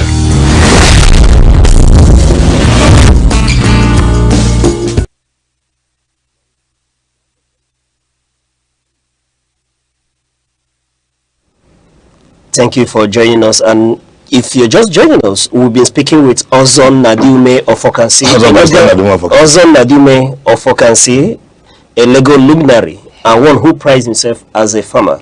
Also, thank you for speaking with us. Thank you very much for having me again. All right, but still on this issue, yes. I've listened to a lot of analysts speak on this very issue, and I want to ask, this very section 60, subsection 3, does it have the capacity to cause apathy? It is causing it already. It's costing us already, because many people are saying if it is like that, retained as it is in 2022 Act, they will not go to vote. But what are they going to vote for? You vote only for the man to write something and then call it up again, and after calling the result as he likes, the next thing you do. And see, the issue, like I keep on saying, is that you know where your problem lies. You keep on, it's just like somebody repeating one thing every year without change and thinking that you will get different results, which is you can't. Every day you come here, you sing hallelujah, pray the morning Lord's prayer, and go. The next day you come back, hallelujah, morning Lord's prayer, and you think things will change. Nothing will change. It is that thing God has been giving you because of Lord's prayer, He will keep on giving you. But if you become radical in your approach to prayers and maybe ask God for another thing, God might say, okay, do you not need this one? I'll give it to you. So you can't be doing one thing repeatedly at the same time. They know the kind of apathy that greeted the judgment of the Supreme Court. But if you see the kind of activism that went on after the election, from the election, people who wanted to protest, there was some splinters of protest here and there. But because P2B said, let us follow due process, I'll be one of the greatest beneficiaries of the judiciary. I don't want anybody to take laws into his hands, because this thing might snowball into something else. It might lead to, because Nigerian security agents are always good in using live bullets on peaceful protesters, which they don't use on insurgents. So the man advised his followers, please let us pipe low. Let's follow due process. Many of us agreed, even though we were skeptical, because we belong to that jurisdiction. We know that judges of 1990, 2003 or so, of P2B Alhambra, are no more the judges of today. But nonetheless, we said, okay, the leader, let's follow him. Now, when the judgment was gotten, it was so ridiculous that a lot of people now say they will never vote again. Now, people now started to know, why the Supreme Court rule this way? We saw the Supreme Court putting their leg. They said this one is rule and the other one is law. So rule is discretionary. The man can use the mandatory one if it's available. If it's not available, he can use manual. That was where we got defeated. So the other all the ones collected manual were now used. When in the actual sense of the word, even if you open the IRF today, the results are not complete here, because the mood has been rewarded for his sin on Nigerians by a ministerial appointment, ambassadorial appointment. So you now ask yourself, why should even Tinubu appoint his umpire as an ambassador? Don't it give you some stories behind the scene? So it was wrong for him to do. Even if you want to give him an appointment, the man wanted something going back to the university where he's been a lecturer, or you appoint him a vice chancellor of a university. Let him go back to the university and continue his work. Why make him an ambassador? So you have now drafted him into politics because he gave you presidential results. That's what it means. So that's what we want to stop. They will keep on occupying the National Assembly until the Senate does that to the right thing. All right. There is no rocket science in electronic transmission. They will keep on occupying the place until the Senate. We will keep on, because if I say they, it means that whether I'm out of, I am there in my spirit. All right. We will keep on occupying the National Assembly until the Senate does the right thing. All right. Now that we are talking about occupying the National Assembly till the right thing is done, to quote you, I want to ask: is this not an indictment on the quality of opposition that we have in Nigeria at the moment? In fact, leave opposition out of this. Say is it not the problem of Senate and Nigerians? Because the people who occupy the National Assembly are not even in the same political party. They are voters like me and you. But one expects that the political parties, the opposition political parties, should stand strong and lead the way in this protest. They have done their best. Their best? They tweeted. We saw their tweets. We saw their interviews. We saw that of Atiku. We saw that of P2B. We saw that of a few others. But that is not neither here nor there. The sin being committed in the Senate is a sin against Nigerians, not even the opposition. After all, people who are in the opposition are very comfortable with you by every standard. Will Atiku ever come down to beg you for 5,000 naira to drink beer? You know he will not do that. Will P2B come and beg you to give him 10,000 so he can take a bus from Onitsha to Enugu? P2B will not do that. Or is it those more that come and beg? These people who are in the opposition are very comfortable by every standard. But they may be the direct beneficiaries. No. These are people who will want to work for the good of Nigerian people, especially one of the candidates who call Peter Obi. That's the reason. You see, that's why I like Fayose. Fayose has been very, very brutal and he knows he belongs to PDP. He said he's not going out of PDP. Now he's age of APC. But when he granted the interview, he told them at Arise News that the only active force in the opposition is Peter Obi. Remove him from there, that ADC collapses. If you remove Peter Obi from ADC, but parties look for Peter Obi, not Peter Obi looking for party. Any party he goes gets ignited. There was a Labour Party that was merely a party on paper. Labour Party became the craze. Now he has shifted base to ADC. Every platform you open on social media now is ADC. And the people who are not carrying members of ADC are not carrying members of ADC. Reason, we know that it's not only in social media that will show our interest. He has to win the primary election first. And it is those people who are carrying members that will contest the primary election and vote him in. That's why if you hear Aisha Yusuf the other day said, I never wanted to be in any political party. I'm just a brilliant movement member. But today, I am now a carrying member of ADC. Very many of us now also carrying members of ADC. So it's like, okay, Aneke, what do you call him? Like, who says that they might not be network. But there is network for them to do e-registration of APC members in every local crime of Nigeria. What they are doing now, they see network to do that one. Because not only done e-registration is an electronic registration of members of all Progressive Congress. It is being done all over Nigeria, whether it is in Guzo, whether it is in Bayelsa, whether it is in Oyo, wherever you go, you do the registration online. Now they are sympathizing with people that Beavers might not work there, but their own Beavers is working to register people electronically in their party, with which they are planning to rig the election. Man, we cannot be fooled twice, which if they don't want this Nigeria, let them tear it apart, let everybody go home. But if they want it, let them do the right thing. We cannot keep on crying and closing our eyes. People are sitting on our common patrimony and we speak English and pass over it. Next year we'll get into another solitary reign of quietness, suffering and smiling, according to Fela Aneke. 4 years of suffering and smiling. Again, from 2027. I don't want to talk about meeting will be alright, and it will never be alright. Take your destiny in your own hands. And that's what we are doing at the National Assembly. Take your destiny in your hands. Yes, we are taking our destiny in our hands. By telling the Senate, do the right legislation. Let us now see who is going to truncate it. Let us now see. You don't start blaming everybody. Stage by stage. Known to the unknown. If the Senate gets on the right and makes transmission compulsory and mandatory from polling booth to IRF in Abuja, we have scored the first goal. Second goal, we monitor Aneke. How do they collect it? Do they lock up their server again and say they have glitch? And if they don't do that, we occupy Aneke until they bring the result that was sent to them to the IRF. This one is not when you are sleeping by 3:30 a.m. Somebody will come and declare somebody the winner and give me certificate of return. It will happen again. Okay. This country belongs to all of us. Barrister. Don't talk about this country. Barrister, speaking of glitch, which was the excuse in 2022-2023 election, what if we make this e-transmission mandatory and it happens to be a glitch again? Amazon installed this IRF. Amazon is a network provider. It's not MTN. It's not Airtel. It's not Glo. But these other subsidiaries benefited from it because we use their network to do whatever they are transmitting. Amazon has installed it, never said they had a glitch. They were brought in to testify in Supreme Court. They said they have a glitch. Why did the Supreme Court even believe in the glitch? Which this your man, what do you call him? The Aneke chairman was canvassing. And the Supreme Court should not have believed him. Because Amazon that installed the network itself that Aneke is using came to court and said they had no glitch, no sign of glitch in their system. So what are we talking about?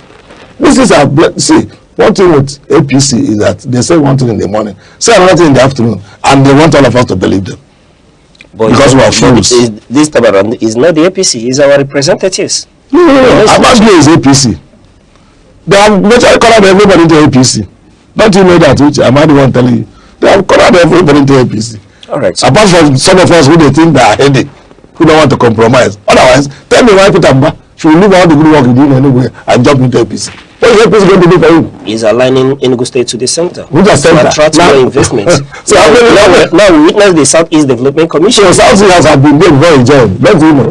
The Southeast Development. We are seeing activity now. Wait now. Southeast Development Commission was there before Pidamba joined APC. But we are beginning to see activities of the Southeast. Activities of the Southeast, but is what do you call him? Alex Oti in APC. He's Soludo in APC. Let us use our senses.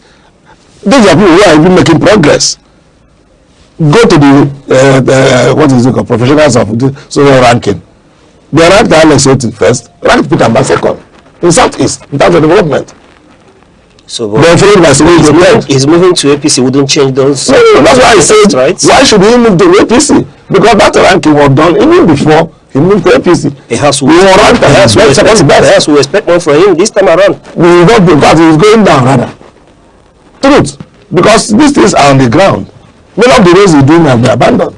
Many of the projects are comatose. Look at hotel preservation that people used even during the conference last year. Nothing happening there now. You go there now, it's rats and cobweb taking over everywhere. All right. Which is not supposed to be. Let's not even go there. Let's just go back. But you are saying whether it is, where am I blaming APC? It's not, I'm blaming APC. Because I bet you cornered everybody. They wanted to say one party state. But the one party state is for the people who are in politics. Does this issue advance a one party state? It is, because they want to rig themselves in. That's what I'm telling you. They want to write the result and tell you that it is transfer. But Barrister, you know that when we are talking about technology here, we've seen even in developed climes, for example, the US, where the activities of hackers, the Russians were, hacked American. Yes, but are you not concerned that similar situation may prevail here? When we get to the bridge, you talk about crossing it. You don't have criminal hackers. But it is good to be on your guard, because someone has to install a hack before the hackers can come in. My phone was about to be hacked yesterday. Somebody called me and said, Natasha, you want to do a thank you online meeting with his supporters, our supporters. I said, who is talking? He said, it's his PA. I said, okay, that's all right, but I'm not in Abuja. He said, okay, no problem. Just go to our message. You will see the login number.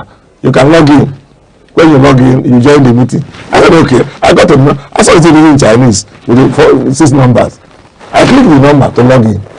My my WhatsApp started going unnecessarily slow when I was trying to open it. So they said I should log into this. Then they called me again. I said I should give him my 2-step authentication. I said, for what? Like people are criminals, so I switched on my phone. But my WhatsApp kept delaying because I know they cannot access my WhatsApp unless I give them that 2-step authentication. So what I did was I uninstalled it. So the fears are not far-fetched. No, but come in now. I uninstalled it. And after some time, I tried to go back and now install WhatsApp Business. That one went through. I have 2 numbers. When I got to my house in the evening, I installed the other one. It also went through. These are beating the hackers to their game. So if you are planning to hack, somebody is also planning to unhack you. So those things will be put in place. And it was even put in place during the 2023 election. The antidote for hackers was put, and there were people who they call themselves anonymous. And they said people are planning to hack the Nigerian election. But we assured them that we will destroy whatever thing they still there. And they didn't work out. The moment tell you people hacked the result, he said there was a glitch. And that glitch has never been defined up till now. I'm speaking with you. As Mahmoud Yakubu explained to us what glitch means, or what type of glitch they had. Is it technical error? It is manner error? It is. Tell us the type of glitch. He did that, and to compensate him for the glitch, he was given an ambassadorial post. You can see the kind of country we're operating. With over 300 million people. People are dribbling us as if to say we're children. Which we know them die twice. Only once, man. All right. Looking at this issue, we've dwelt on this, and the section 60 subsection 3 seems to be, beclouding the good things that the Senate has done with this electoral amendment bill. Looking at the fact that the notice for general election, they brought it down from 360 days to 180 days. The submission of candidate list was brought down from initially 180 days to 90 days. And we're looking at the issue of e-transmission, that's the only way we'll have challenges. The period for petition resolution was brought down. Okay, that equally was left unchanged, 180 days. But, Barrister, we've analyzed this issue, we've looked at it, and yes, people are occupying the National Assembly as we speak. But I want to ask, what is the solution and the guarantee that this section, if amended to have real transmission in real time, would guarantee free, fair, and credible election going into 2027? Which Rome will not built in a day. Let's start from there. Rome will not built in. They truncated the one Aneke made in 2023. If they have allowed it in 2023, nobody will even talk about making it law or making it rule. They have allowed electronic transmission. All the people who came through that transmission to the Senate and to House of Reps, how many of them had their results and all? No. Even by the court. Apart from people who had problems with their party nomination, they said your party nominated the wrong candidate or your faction is not the right faction. These are the people that can go out of the Senate. But not people who were voted in and who had their result transmitted. They are all in the Senate. They are all in the House of Reps. So let us start from somewhere.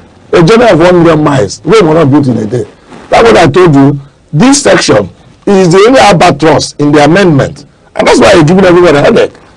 And that is the only section Supreme Court complained about. That's why I said the Electoral Act is still intact up to 80% or more. It is only this very small section, 60 and there about it, 60 and 62 to 62. They told them to amend. 60, I think it talks about transfer. So they have to build some transmission. They don't write transfer in transmission one and write transfer in the other one. So that's why I said that section, let them amend it. Let us now know where our downfall comes from, whether it is from Aneke or from Senate. Because I told you one day, Senate told you that the lawmaker, that's the legislative arm of government, you have executive, legislature, and the judiciary. That the legislature and the labor will be the strongest arm of government. That they can legislate even themselves out of existence. That people getting more be in the street while you address well and go. It's because they know there's a law that says if you attack Uche or do it, they will go to jail. All right. So they are the ones that the ordinary should change the nation. But America is still intact today is because of their legislation. America is intact because they have a very strong law. So that institution, the people in the institution are trying to be bigger than the institution, like Akpabio is showing. That's where the problem starts in Nigeria. And that's why we say no.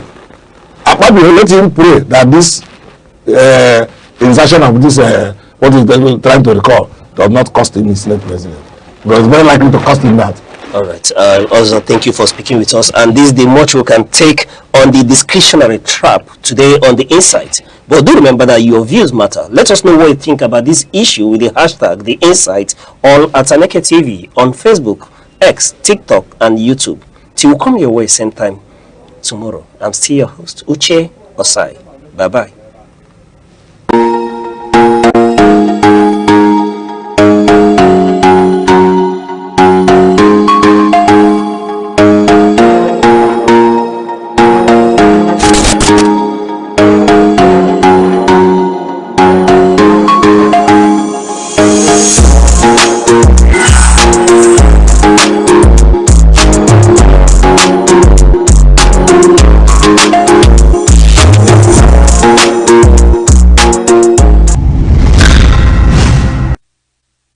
Humility.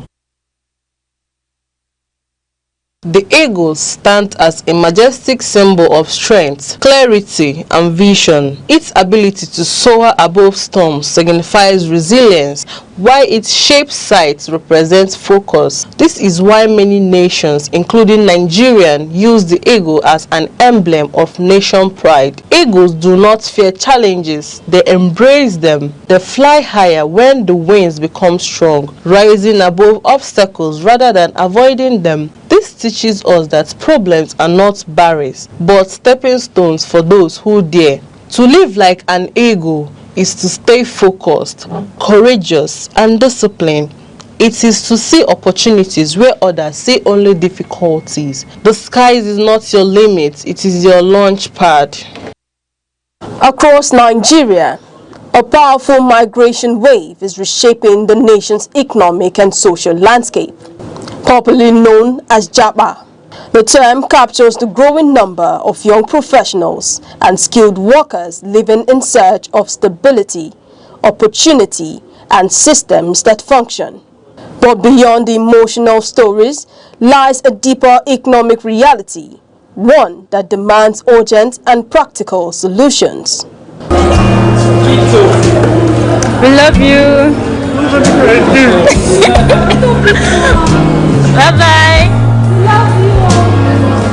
One of the most visible impacts is the loss of skilled labor. Nigeria invests heavily in training doctors, nurses, lecturers, engineers, and technology professionals. Yet, many of them are building their careers abroad, drawn by better pay, safer working environments, and clearer professional pathways. Hospitals become overstretched. Universities lose experienced lecturers. Industries struggle to find qualified hands. Productivity declines, and long-term development slows as the country loses both talent and the economic value they would have created. Migration also places pressure on the broader economy. Relocation expenses from tuition and visa fees to travel costs increase demand for foreign exchange, adding strain to the naira. A weaker currency raises the cost of imports, fuels inflation, and worsens the cost of living crisis. More Nigerians begin to consider leaving, creating a difficult cycle. Yet, the story is not one-sided. The Nigerian diaspora provides a vital economic cushion. Billions of dollars in remittances flow into the country each year, helping families pay for school fees, healthcare, housing, and daily needs. These inflows support household survival and contribute to foreign exchange earnings. But remittances cannot replace strong institutions, public infrastructure, or large-scale job creation. They help families cope, but they do not solve the structural challenges driving migration. The drivers of Japa are rooted in everyday realities.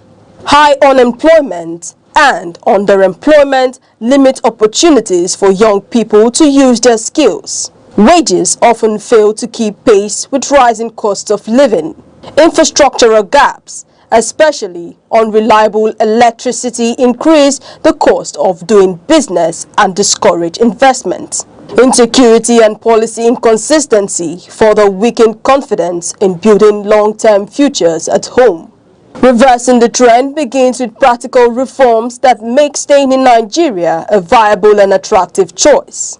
Improving power supply, transport networks, and digital infrastructure can reduce business costs and unlock growth. When businesses thrive, they create jobs, expand industries, and provide opportunities for skilled professionals. Strategic investment in high-impact sectors is equally critical. Strengthening healthcare, modernizing education, supporting technology innovation, and boosting manufacturing can create meaningful career pathways. These sectors not only absorb skilled labor, but also drive productivity and economic diversification. Retention strategies in essential services must also improve. Competitive pay, safer work environments, modern equipment, and clear professional development pathways can help reduce the outflow of healthcare workers and academics. Support for research, training, and career progression strengthens institutions and gives professionals reasons to stay. Entrepreneurship offers another path forward: better access to finance, fewer regulatory bottlenecks, and stronger support for small businesses can empower young Nigerians to build at home. A vibrant startup ecosystem turns job seekers into job creators and keeps innovation within the country. The diaspora can also become a strategic partner in development.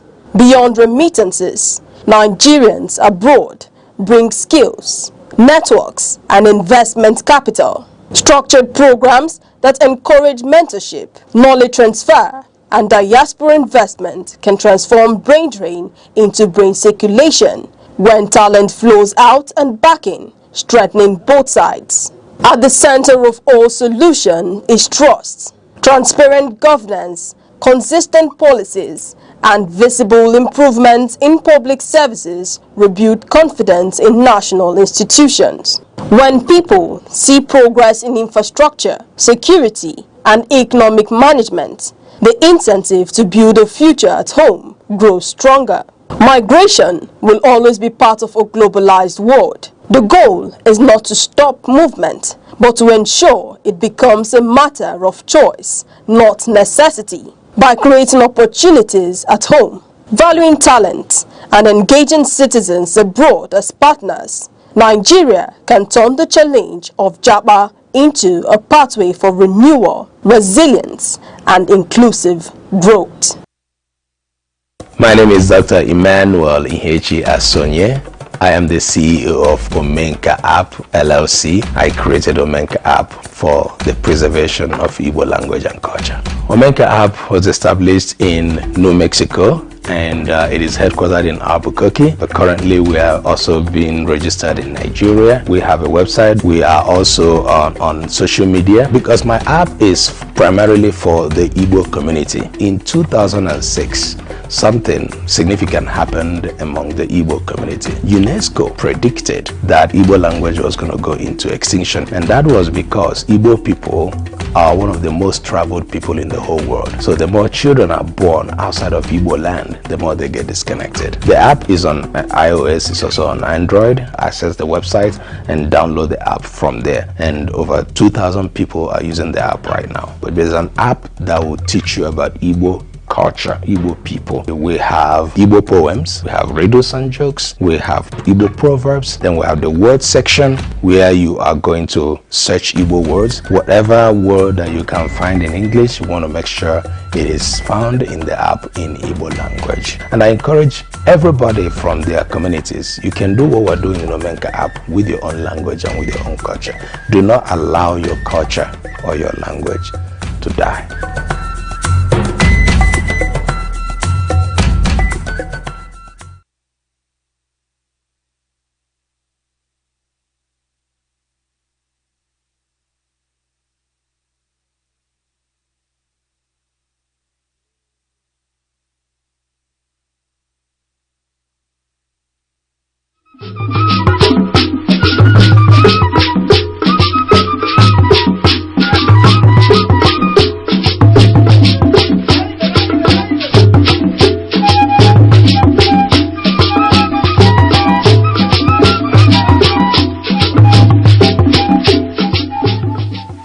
Across Nigeria, from bustling cities to quiet rural communities, one institution has endured the test of time: the traditional leadership.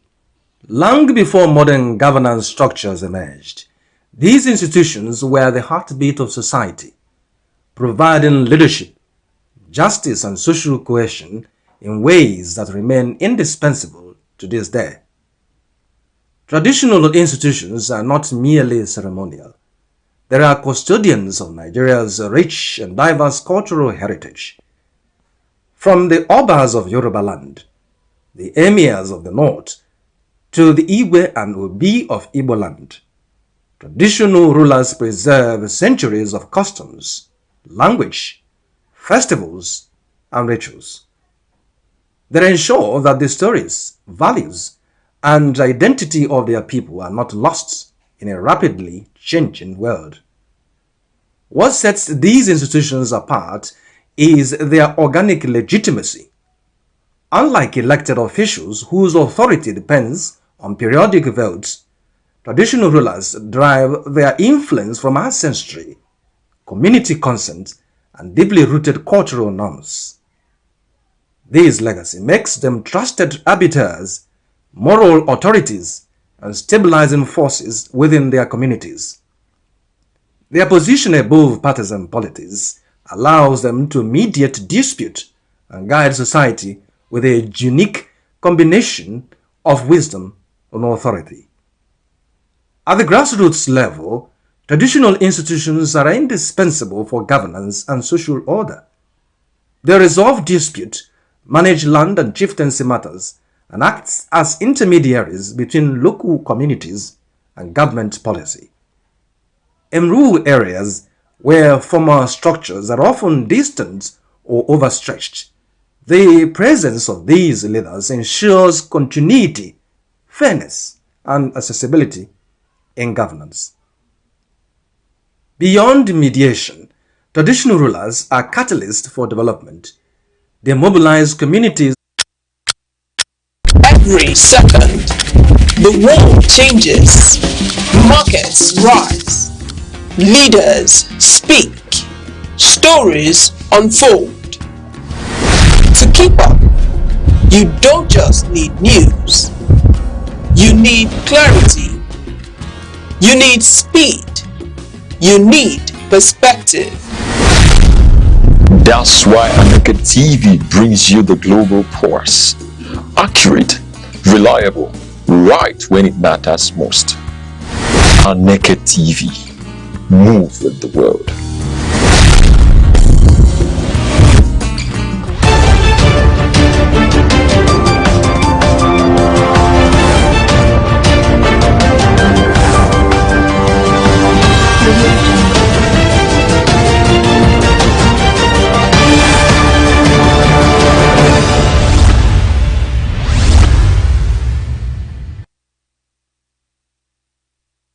Good afternoon and welcome to news across the country on Aneke TV. I am Deborah Wakaba. Moving over to the headlines, President Tinubu vows to end open grazing and secure Nigeria. Presidency rejects Northern Governor's call for mining ban. Governor Namadi of Jigawa State cites big wins in basic education. And now to the details of the news. President Bola Tinubu has signaled a definitive shift in Nigeria's agricultural and security landscape, vowing to replace traditional open grazing with a modern ranching system. Speaking at the opening of a two-day National Economic Council NEC conference in Abuja, the president framed the transformation of the livestock sector as a vital necessity for national security. He asserted that ending the farmer-herder conflict through structured ranching is key to defeating the foreign culture of banditry and terrorism that has hindered the nation's economic growth. The reform plan is already in motion, with the president announcing the arrival of 7 specialized zones of mechanization. This follows a December 2025 directive to Vice President Kashim Shettima and the newly established Ministry of Livestock Development to identify and rehabilitate existing grazing areas into commercially viable ranches. By modernizing dairy farms, farming and livestock investment, the administration aims to turn a long-standing source of conflict into an economic powerhouse that contributes to the federal goal of $1 trillion economy by 2030. Beyond agriculture, the conference highlighted a push for better fiscal coordination between the federal and state governments. President Tinubu noted that increased and more predictable federal allocations are now reaching states, enabling them to invest in the very infrastructure needed for these reforms. However, the administration also issued a stern warning about implementation. The Minister of Finance pointed out that many past projects failed because they lacked technical partners with skin in the game. Moving forward, the government plans to adopt a public-private partnership model to ensure these new ranches are operated profitably and sustainably. The federal government has officially ruled out a blanket suspension of mining activities across northern Nigeria, directly rejecting a proposal by northern governors to halt operations for 6 months. Minister of Solid Minerals Development Dele Aneke argued that a total shutdown would trigger grave economic consequences, potentially crippling a region that relies on mineral-driven industries, from lithium plants in Nasarawa to iron processing in Kaduna and the massive cement works in Kogi. The government maintains that legitimate industrial operation must be protected even as the region battles an escalating banditry crisis. While the governors contend that illegal mining is a primary ATM for bandits and terrorists, the federal government is opting for a surgical strike approach rather than a wholesale ban. Instead of stopping all activity, a multi-agency operation coordinated by the Office of the National Security Advisor is currently working to flush out criminal elements from specific hotbed areas. The government strategy shifts the focus toward high-tech surveillance, including the fast-track deployment of satellite monitoring to keep an eye on remote mining sites and ensure legal operators aren't punished for the actions of non-state actors. The tension between regional safety and national economic survival remains high as several northern states continue to witness violent raids on mining communities, while Bauchi State has independently suspended mining in the Akaleri local government area due to recurring insecurity. Others like Jigawa and Kwara are still waiting for a clearer national roadmap. For now, the federal government remained firm in its belief that the solid mineral sector is the key to diversifying Nigeria's economy away from oil, choosing to bet on beefed-up security and license audits rather than shutting down the mines. The federal government has officially approved the construction of a massive 420-kilometer dual carriageway linking Akwanga and Nasarawa State through Plateau and Bauchi to Gombe State. Announced by the Federal Ministry of Works on Sunday, this ambitious project serves as fourth leg of President Bola Ahmed Tinubu's legacy road initiatives, joining the ranks of the Lagos-Calabar Coastal Highway and the Sokoto-Badagry Superhighway. Designed to revolutionize regional connectivity, the new road will feature modern solar power, street lighting, and renewable energy components, marking a shift towards sustainable infrastructure in the north. This approval comes as rehabilitation work on the existing Bauchi-Gombe Federal Highway reaches a critical milestone. Officials report that over 21 kilometers of the current 35.4-kilometer rehabilitation project have already been completed, drastically reducing travel times and accident rate on what was once notoriously dangerous route. The government views this corridor as an essential economic artery, vital for moving agricultural produce and boosting trade between the North Central and Northeast regions. Beyond the major highway, the Minister of Works, Senator David Umahi, has also commissioned several emergency intervention projects in Bauchi State to combat the immediate threat of flooding. These include newly repaired culverts and concrete-lined drains in the Razo local government area, part of a broader national strategy involving 260 emergency interventions. Engineers and local stakeholders have hailed the move as a critical defense against the effects of climate change, urging communities to complement the new infrastructure with aggressive tree planting campaigns to stabilize the local environment. The Federal Ministry of Health has officially moved to end the financial distress facing thousands of federal nurses after the January 2026 salaries were wrongly withheld. In a swift corrective measure, the ministry petitioned the Office of the Accountant General of the Federation to lift a salary lien that was mistakenly applied under the government's no work, no pay policy. The blunder occurred following an industrial action by the Joint Health Sector Unions, JOHESU, in late 2025, which nurses were incorrectly thought to have joined. Clarifying the confusion, the ministry pointed out that the National Association of Nigerian Nurses and Midwives actually severed ties with JOHESU in 2023. This form of withdrawal meant that federal nurses were not part of the recent strike and remained at their duty posts throughout the period. The ministry acknowledged that inadvertent salary stoppage has caused significant economic hardship for these frontline professionals and their families despite their continued dedication to patient care. The directive to the Integrated Personnel and Payroll Information System (IPPIS) office is now for immediate payments to forestall any potential industry disharmony. By resolving this administrative error, the government aims to calm rising tensions within the healthcare sector and ensure that the vital services provided by nurses in federal tertiary institutions are not disrupted by further payroll mismanagement. The Nigeria Senate has been forced into an emergency plenary session today as the country teeters on the edge of a legislative crisis. Senator President Godswill Akpabio issued the urgent recall just days after lawmakers voted to delete the real-time requirement for electronic result transmission from the 2026 Electoral Act Amendment Bill. The move has triggered a massive national backlash, with civil society, labor unions and the surging youth movement accusing the upper chamber of deliberately creating loopholes for post-election manipulation ahead of the 2027 polls. The atmosphere at the National Assembly reached a fever pitch yesterday when former presidential candidate Peter Obi joined hundreds of Occupy NAS demonstrators at the gates. Protesters, shielded by a heavy wall of security forces, chanted, "Our votes must count," and demanded that the Senate reverse its decision to weaken electoral safeguards. Inside the chamber, the pressure is equally intense. Several senators have reportedly switched off their phones after being bombarded with thousands of angry calls and messages from constituents demanded to know why the transparency of the ballot is being compromised. The stakes for today's 12 noon session could not be higher, as the Senate sits with 3 empty seats following the recent death of 2 members and the diplomatic appointment of a third. Regional leaders from the South and Middle Belt, alongside prominent legal voices like Ebo Olu Adeboruwa, have branded the electronic transmission requirements non-negotiable for a 21st century democracy.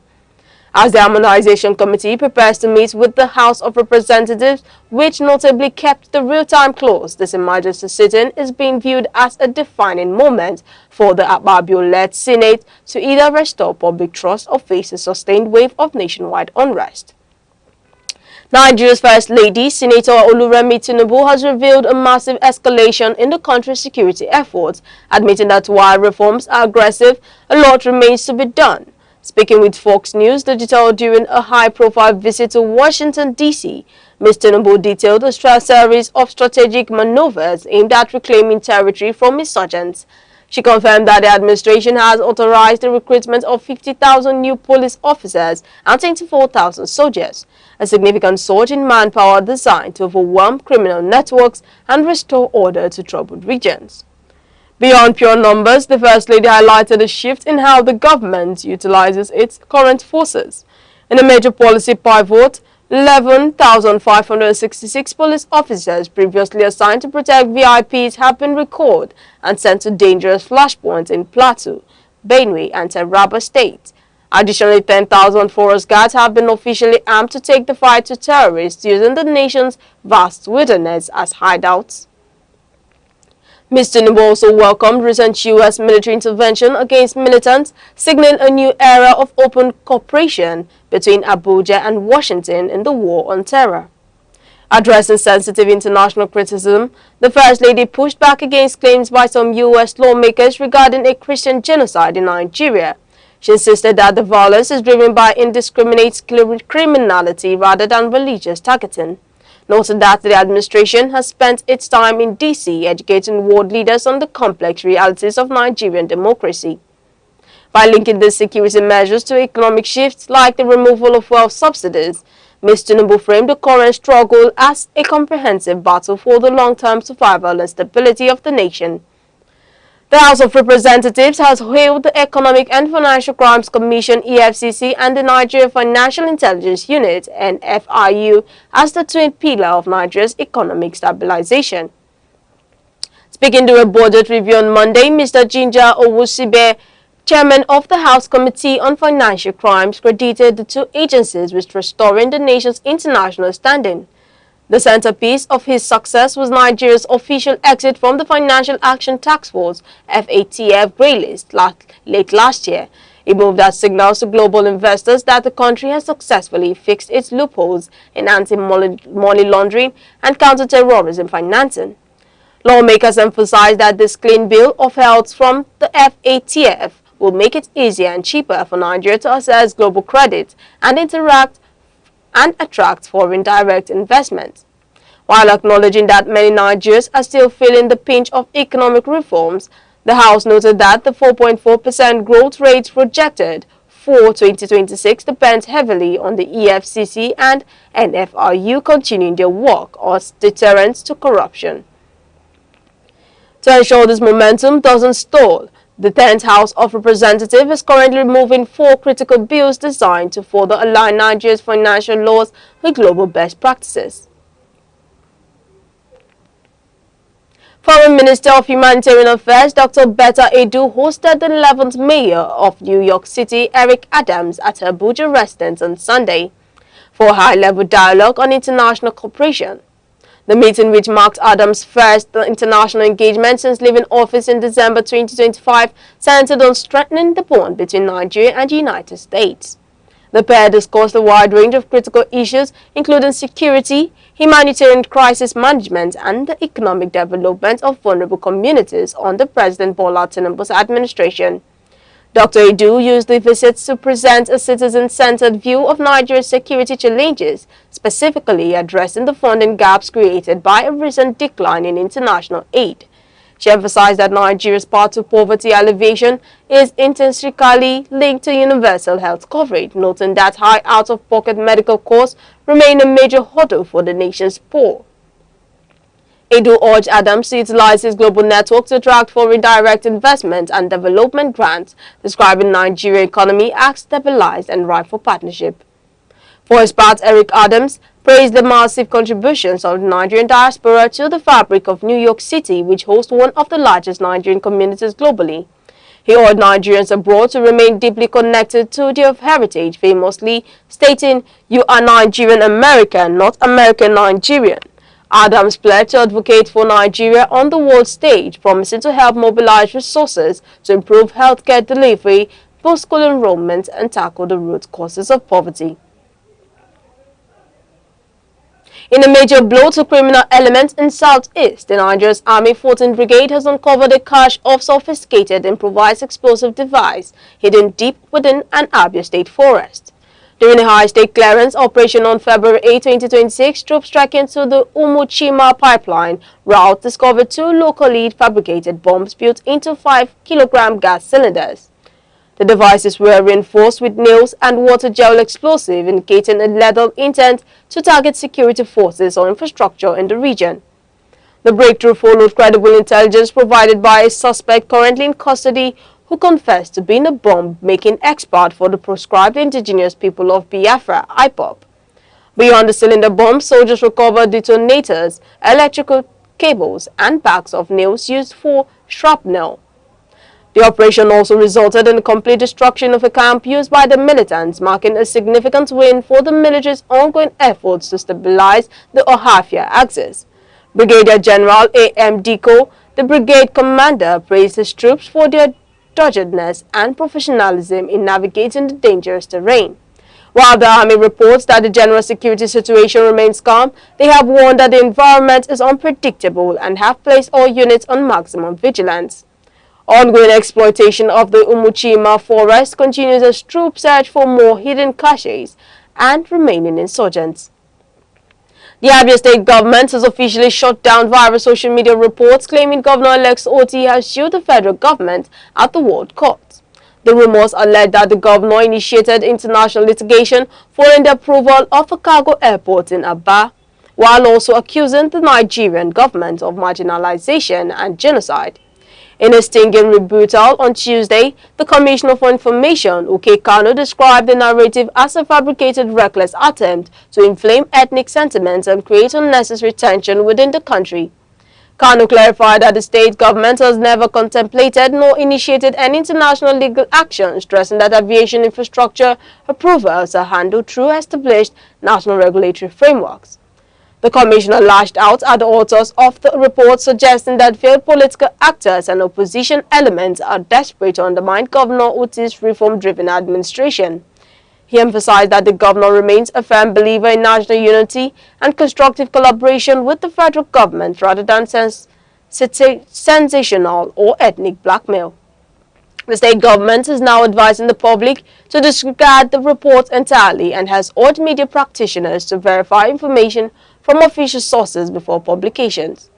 While reaffirming the administration's focus on rebuilding Abia through due process and strategic engagement, Kanu noted that the government reserves the hand right to take legal action against individuals or platforms that deliberately spread falsehoods.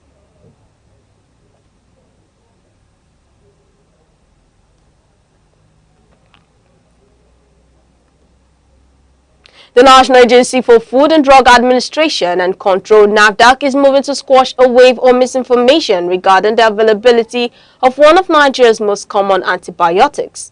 NAFDAC Director General Professor Moji Adeyeye issued a firm rebuttal on Monday, dismissing various social media claims that the agency has implemented a secret ban on amoxicillin. Labeling the rumors as entirely baseless, the regulatory body assured the public that no such ban, open or secret, is currently in place or even being considered. The confusion appears to stem from a series of targeted safety alerts and recalls issued by the agency late last year.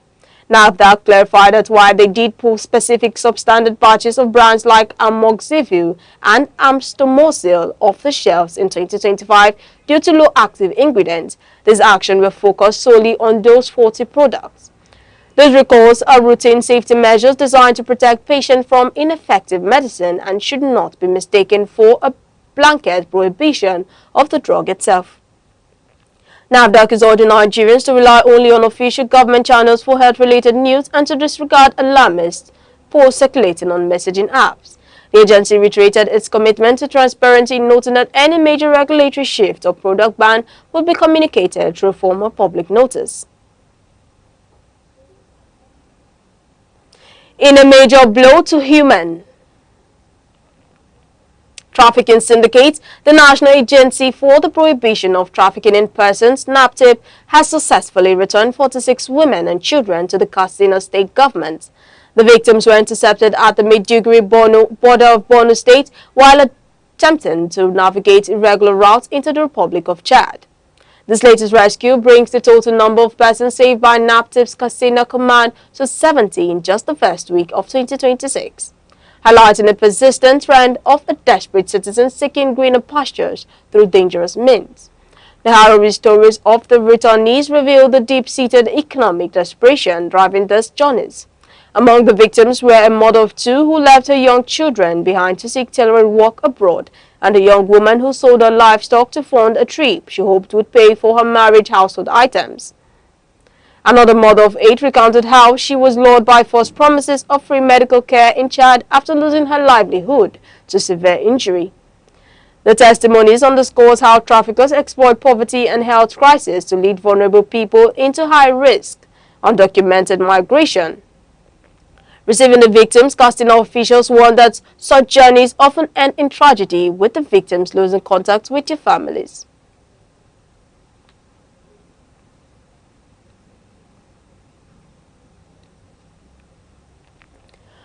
The All Progressive Congress in Kwara State is bracing for a significant leadership transition, with State Chairman Prince Sunday Fagbemi issuing a stern directive for transparent and all-inclusive congresses. Speaking during a high-level meeting with executives from all 16 local government areas, Fagbemi insisted that the party's doors must remain wide open to every member interested in contesting. He warned against the formation of exclusionary caucuses, asserting that the forthcoming internal election will be a definite test of the party's integrity and adherence to its own constitution. The road to the National Convention is now officially mapped out for the Kwara chapter. Fagbemi confirmed that ward congresses will kick off on February 18, followed by local government congresses on February 21st, and culminating in the state congress on March 4th. As the current executive tenure nears its end, the chairman urged leaders to prioritize reconciliation and unity, acknowledging that while interests may vary, the cohesion of the party must remain ultimate goal to sustain its recent winning streak in the state.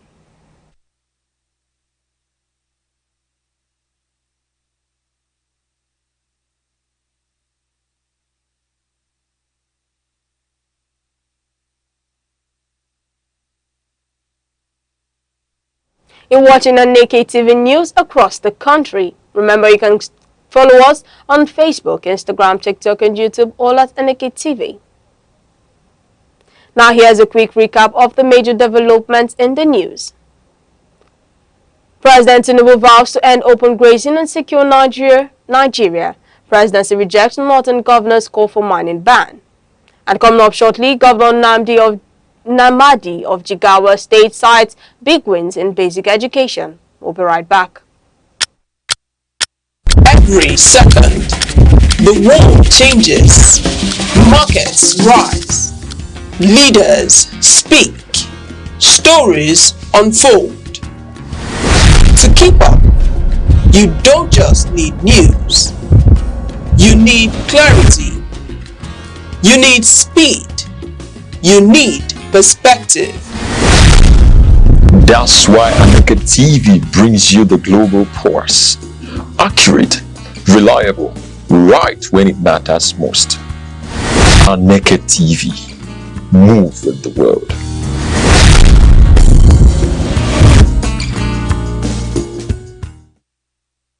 Welcome back. Still on the news. Jigawa State Governor Umar Namadi has declared that the state's aggressive investment in the education sector is finally paying off, yielding clear and measurable improvements at the basic education level. Speaking at a high-level stakeholders roundtable meeting in Duse, the governor highlighted that the combined efforts of the state government and international donor agencies are creating a visible transformation in learning environments across the state. Namadi emphasized that the progress seen today is a direct result of moving past political rhetoric towards actionable, well-funded policies. The administration's 12-point agenda has placed a premium on human capital, evidenced by the recent conversion of thousands of temporary JTeach volunteers into permanent civil service roles to stabilize the teaching workforce. Commissioner for Basic Education Dr. Lawal Yunusa Danzomo noted that recent assessments show significant spikes in pupil retention, school enrollment, and successful transition rates. The progress is supported by heavy hitters like UNICEF, the Islamic Development Bank, and Save the Children, all of whom were present to review the state's data-driven approach to service delivery.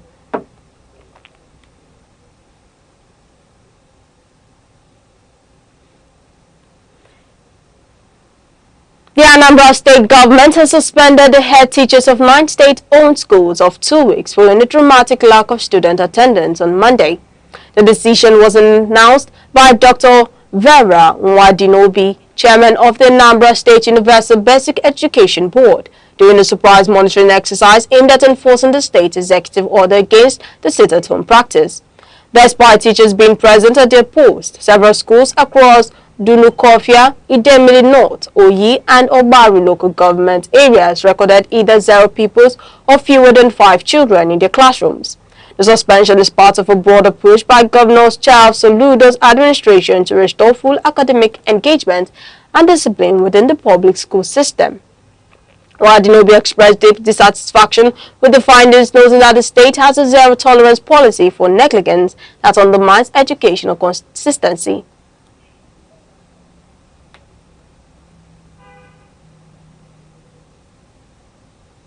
The search for a new monarch in the busy border community of Ikola J.D. Roko has hit a sudden roadblock.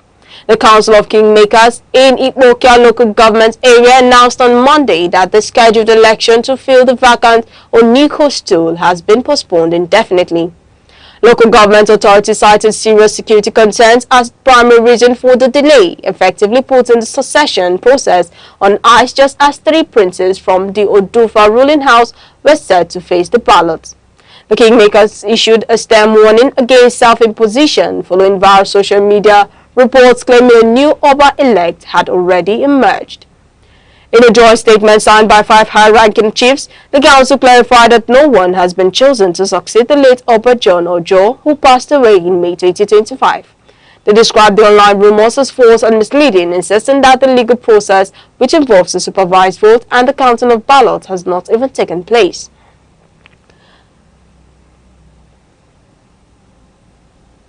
The Catholic Diocese of Umuahia has officially joined forces with the Abia State government to tackle urban waste, donating 2 specialized street sweeping vehicles to support the administration environmental reforms.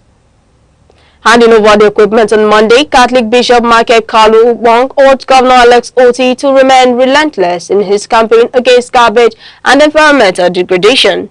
The bishop emphasized that the sanitary environment is a fundamental pillar of public health, promising that the church will continue to back policies that improve the lives and well-being of the Abia people.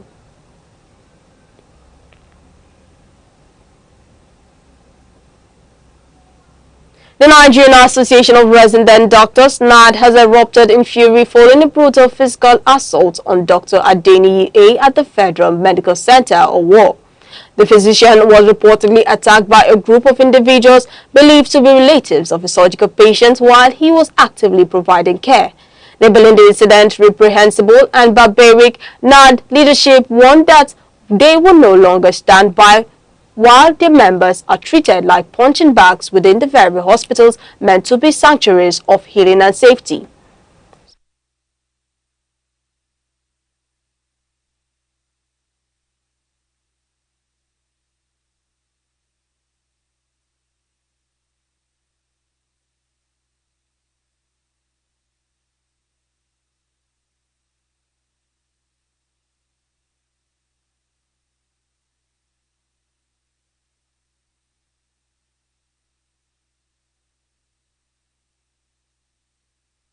Moving over to sports, Super Eagles head coach Eric Chelle has opened up about deeply emotional encounter with star striker Victor Osimhen that left him in tears during the 2025 Africa Cup of Nations. Speaking to RMC, Chelle recounted a private conversation on the pitch ahead of the third-place playoff against Egypt, recognizing that Osimhen was battling a significant injury. Chelle offered the striker a heartfelt tribute, promising to be there for him for the rest of his life and acknowledging Osimhen's greatness from the moment they first met. The emotional floodgates opened when the Galatasaray star turned the compliments back on his manager. According to Chelle, Osimhen looked him in the eye and told him that while he may have arrived as a small coach, his leadership during the tournament had transformed him into a great one. And that's news across the country. For more live updates, visit us or call us on 070-3043-7110. On behalf of the producer Chidima Sokwa, I am Deborah Wakaba. Thank you for watching. Enjoy the rest of your day.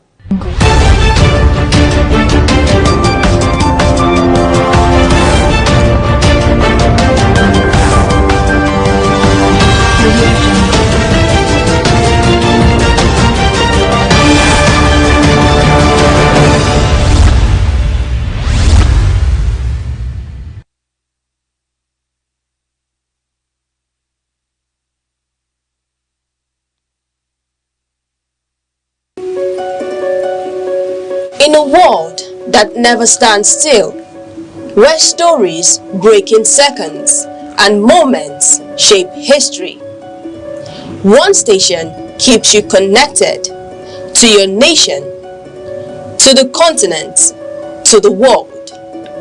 From breaking news to powerful stories, from business and politics to culture, lifestyle and entertainment, we inform, we inspire, we keep you ahead. This is more than television. This is your window to everywhere that matters. Aneke TV. Move with the world.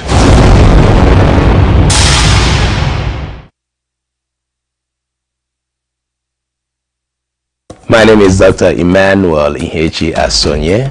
I am the CEO of Omenka App LLC. I created Omenka App for the preservation of Igbo language and culture. Omenka App was established in New Mexico and it is headquartered in Albuquerque, but currently we are also being registered in Nigeria. We have a website. We are also on social media because my app is primarily for the Igbo community. In 2006, something significant happened among the Igbo community. UNESCO predicted that Igbo language was going to go into extinction, and that was because Igbo people are one of the most traveled people in the whole world. So the more children are born outside of Igbo land, the more they get disconnected. The app is on iOS, it's also on Android. Access the website and download the app from there. And over 2,000 people are using the app right now. But there's an app that will teach you about Igbo culture, Igbo people. We have Igbo poems, we have riddles and jokes, we have Igbo proverbs, then we have the word section where you are going to search Igbo words. Whatever word that you can find in English, you want to make sure it is found in the app in Igbo language. And I encourage everybody from their communities, you can do what we're doing in Omenka app with your own language and with your own culture. Do not allow your culture or your language to die.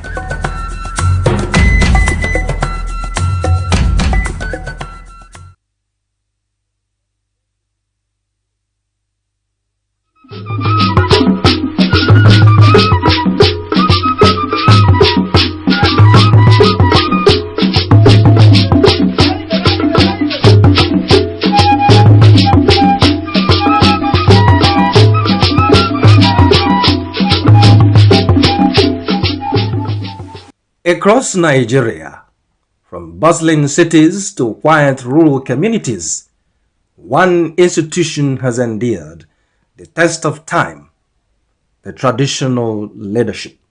Long before modern governance structures emerged, these institutions were the heartbeat of society, providing leadership, justice, and social cohesion in ways that remain indispensable to this day.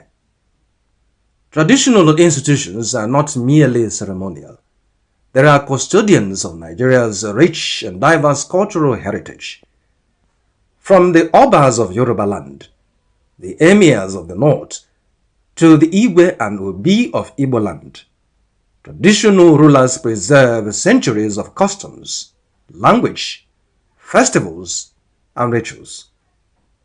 They ensure that the stories, values, and identity of their people are not lost in a rapidly changing world. What sets these institutions apart is their organic legitimacy.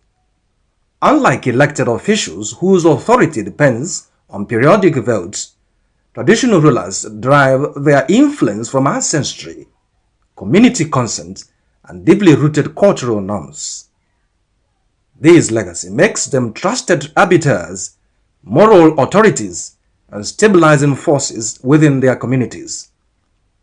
Their position above partisan politics allows them to mediate dispute and guide society with a unique combination of wisdom and authority. At the grassroots level, traditional institutions are indispensable for governance and social order.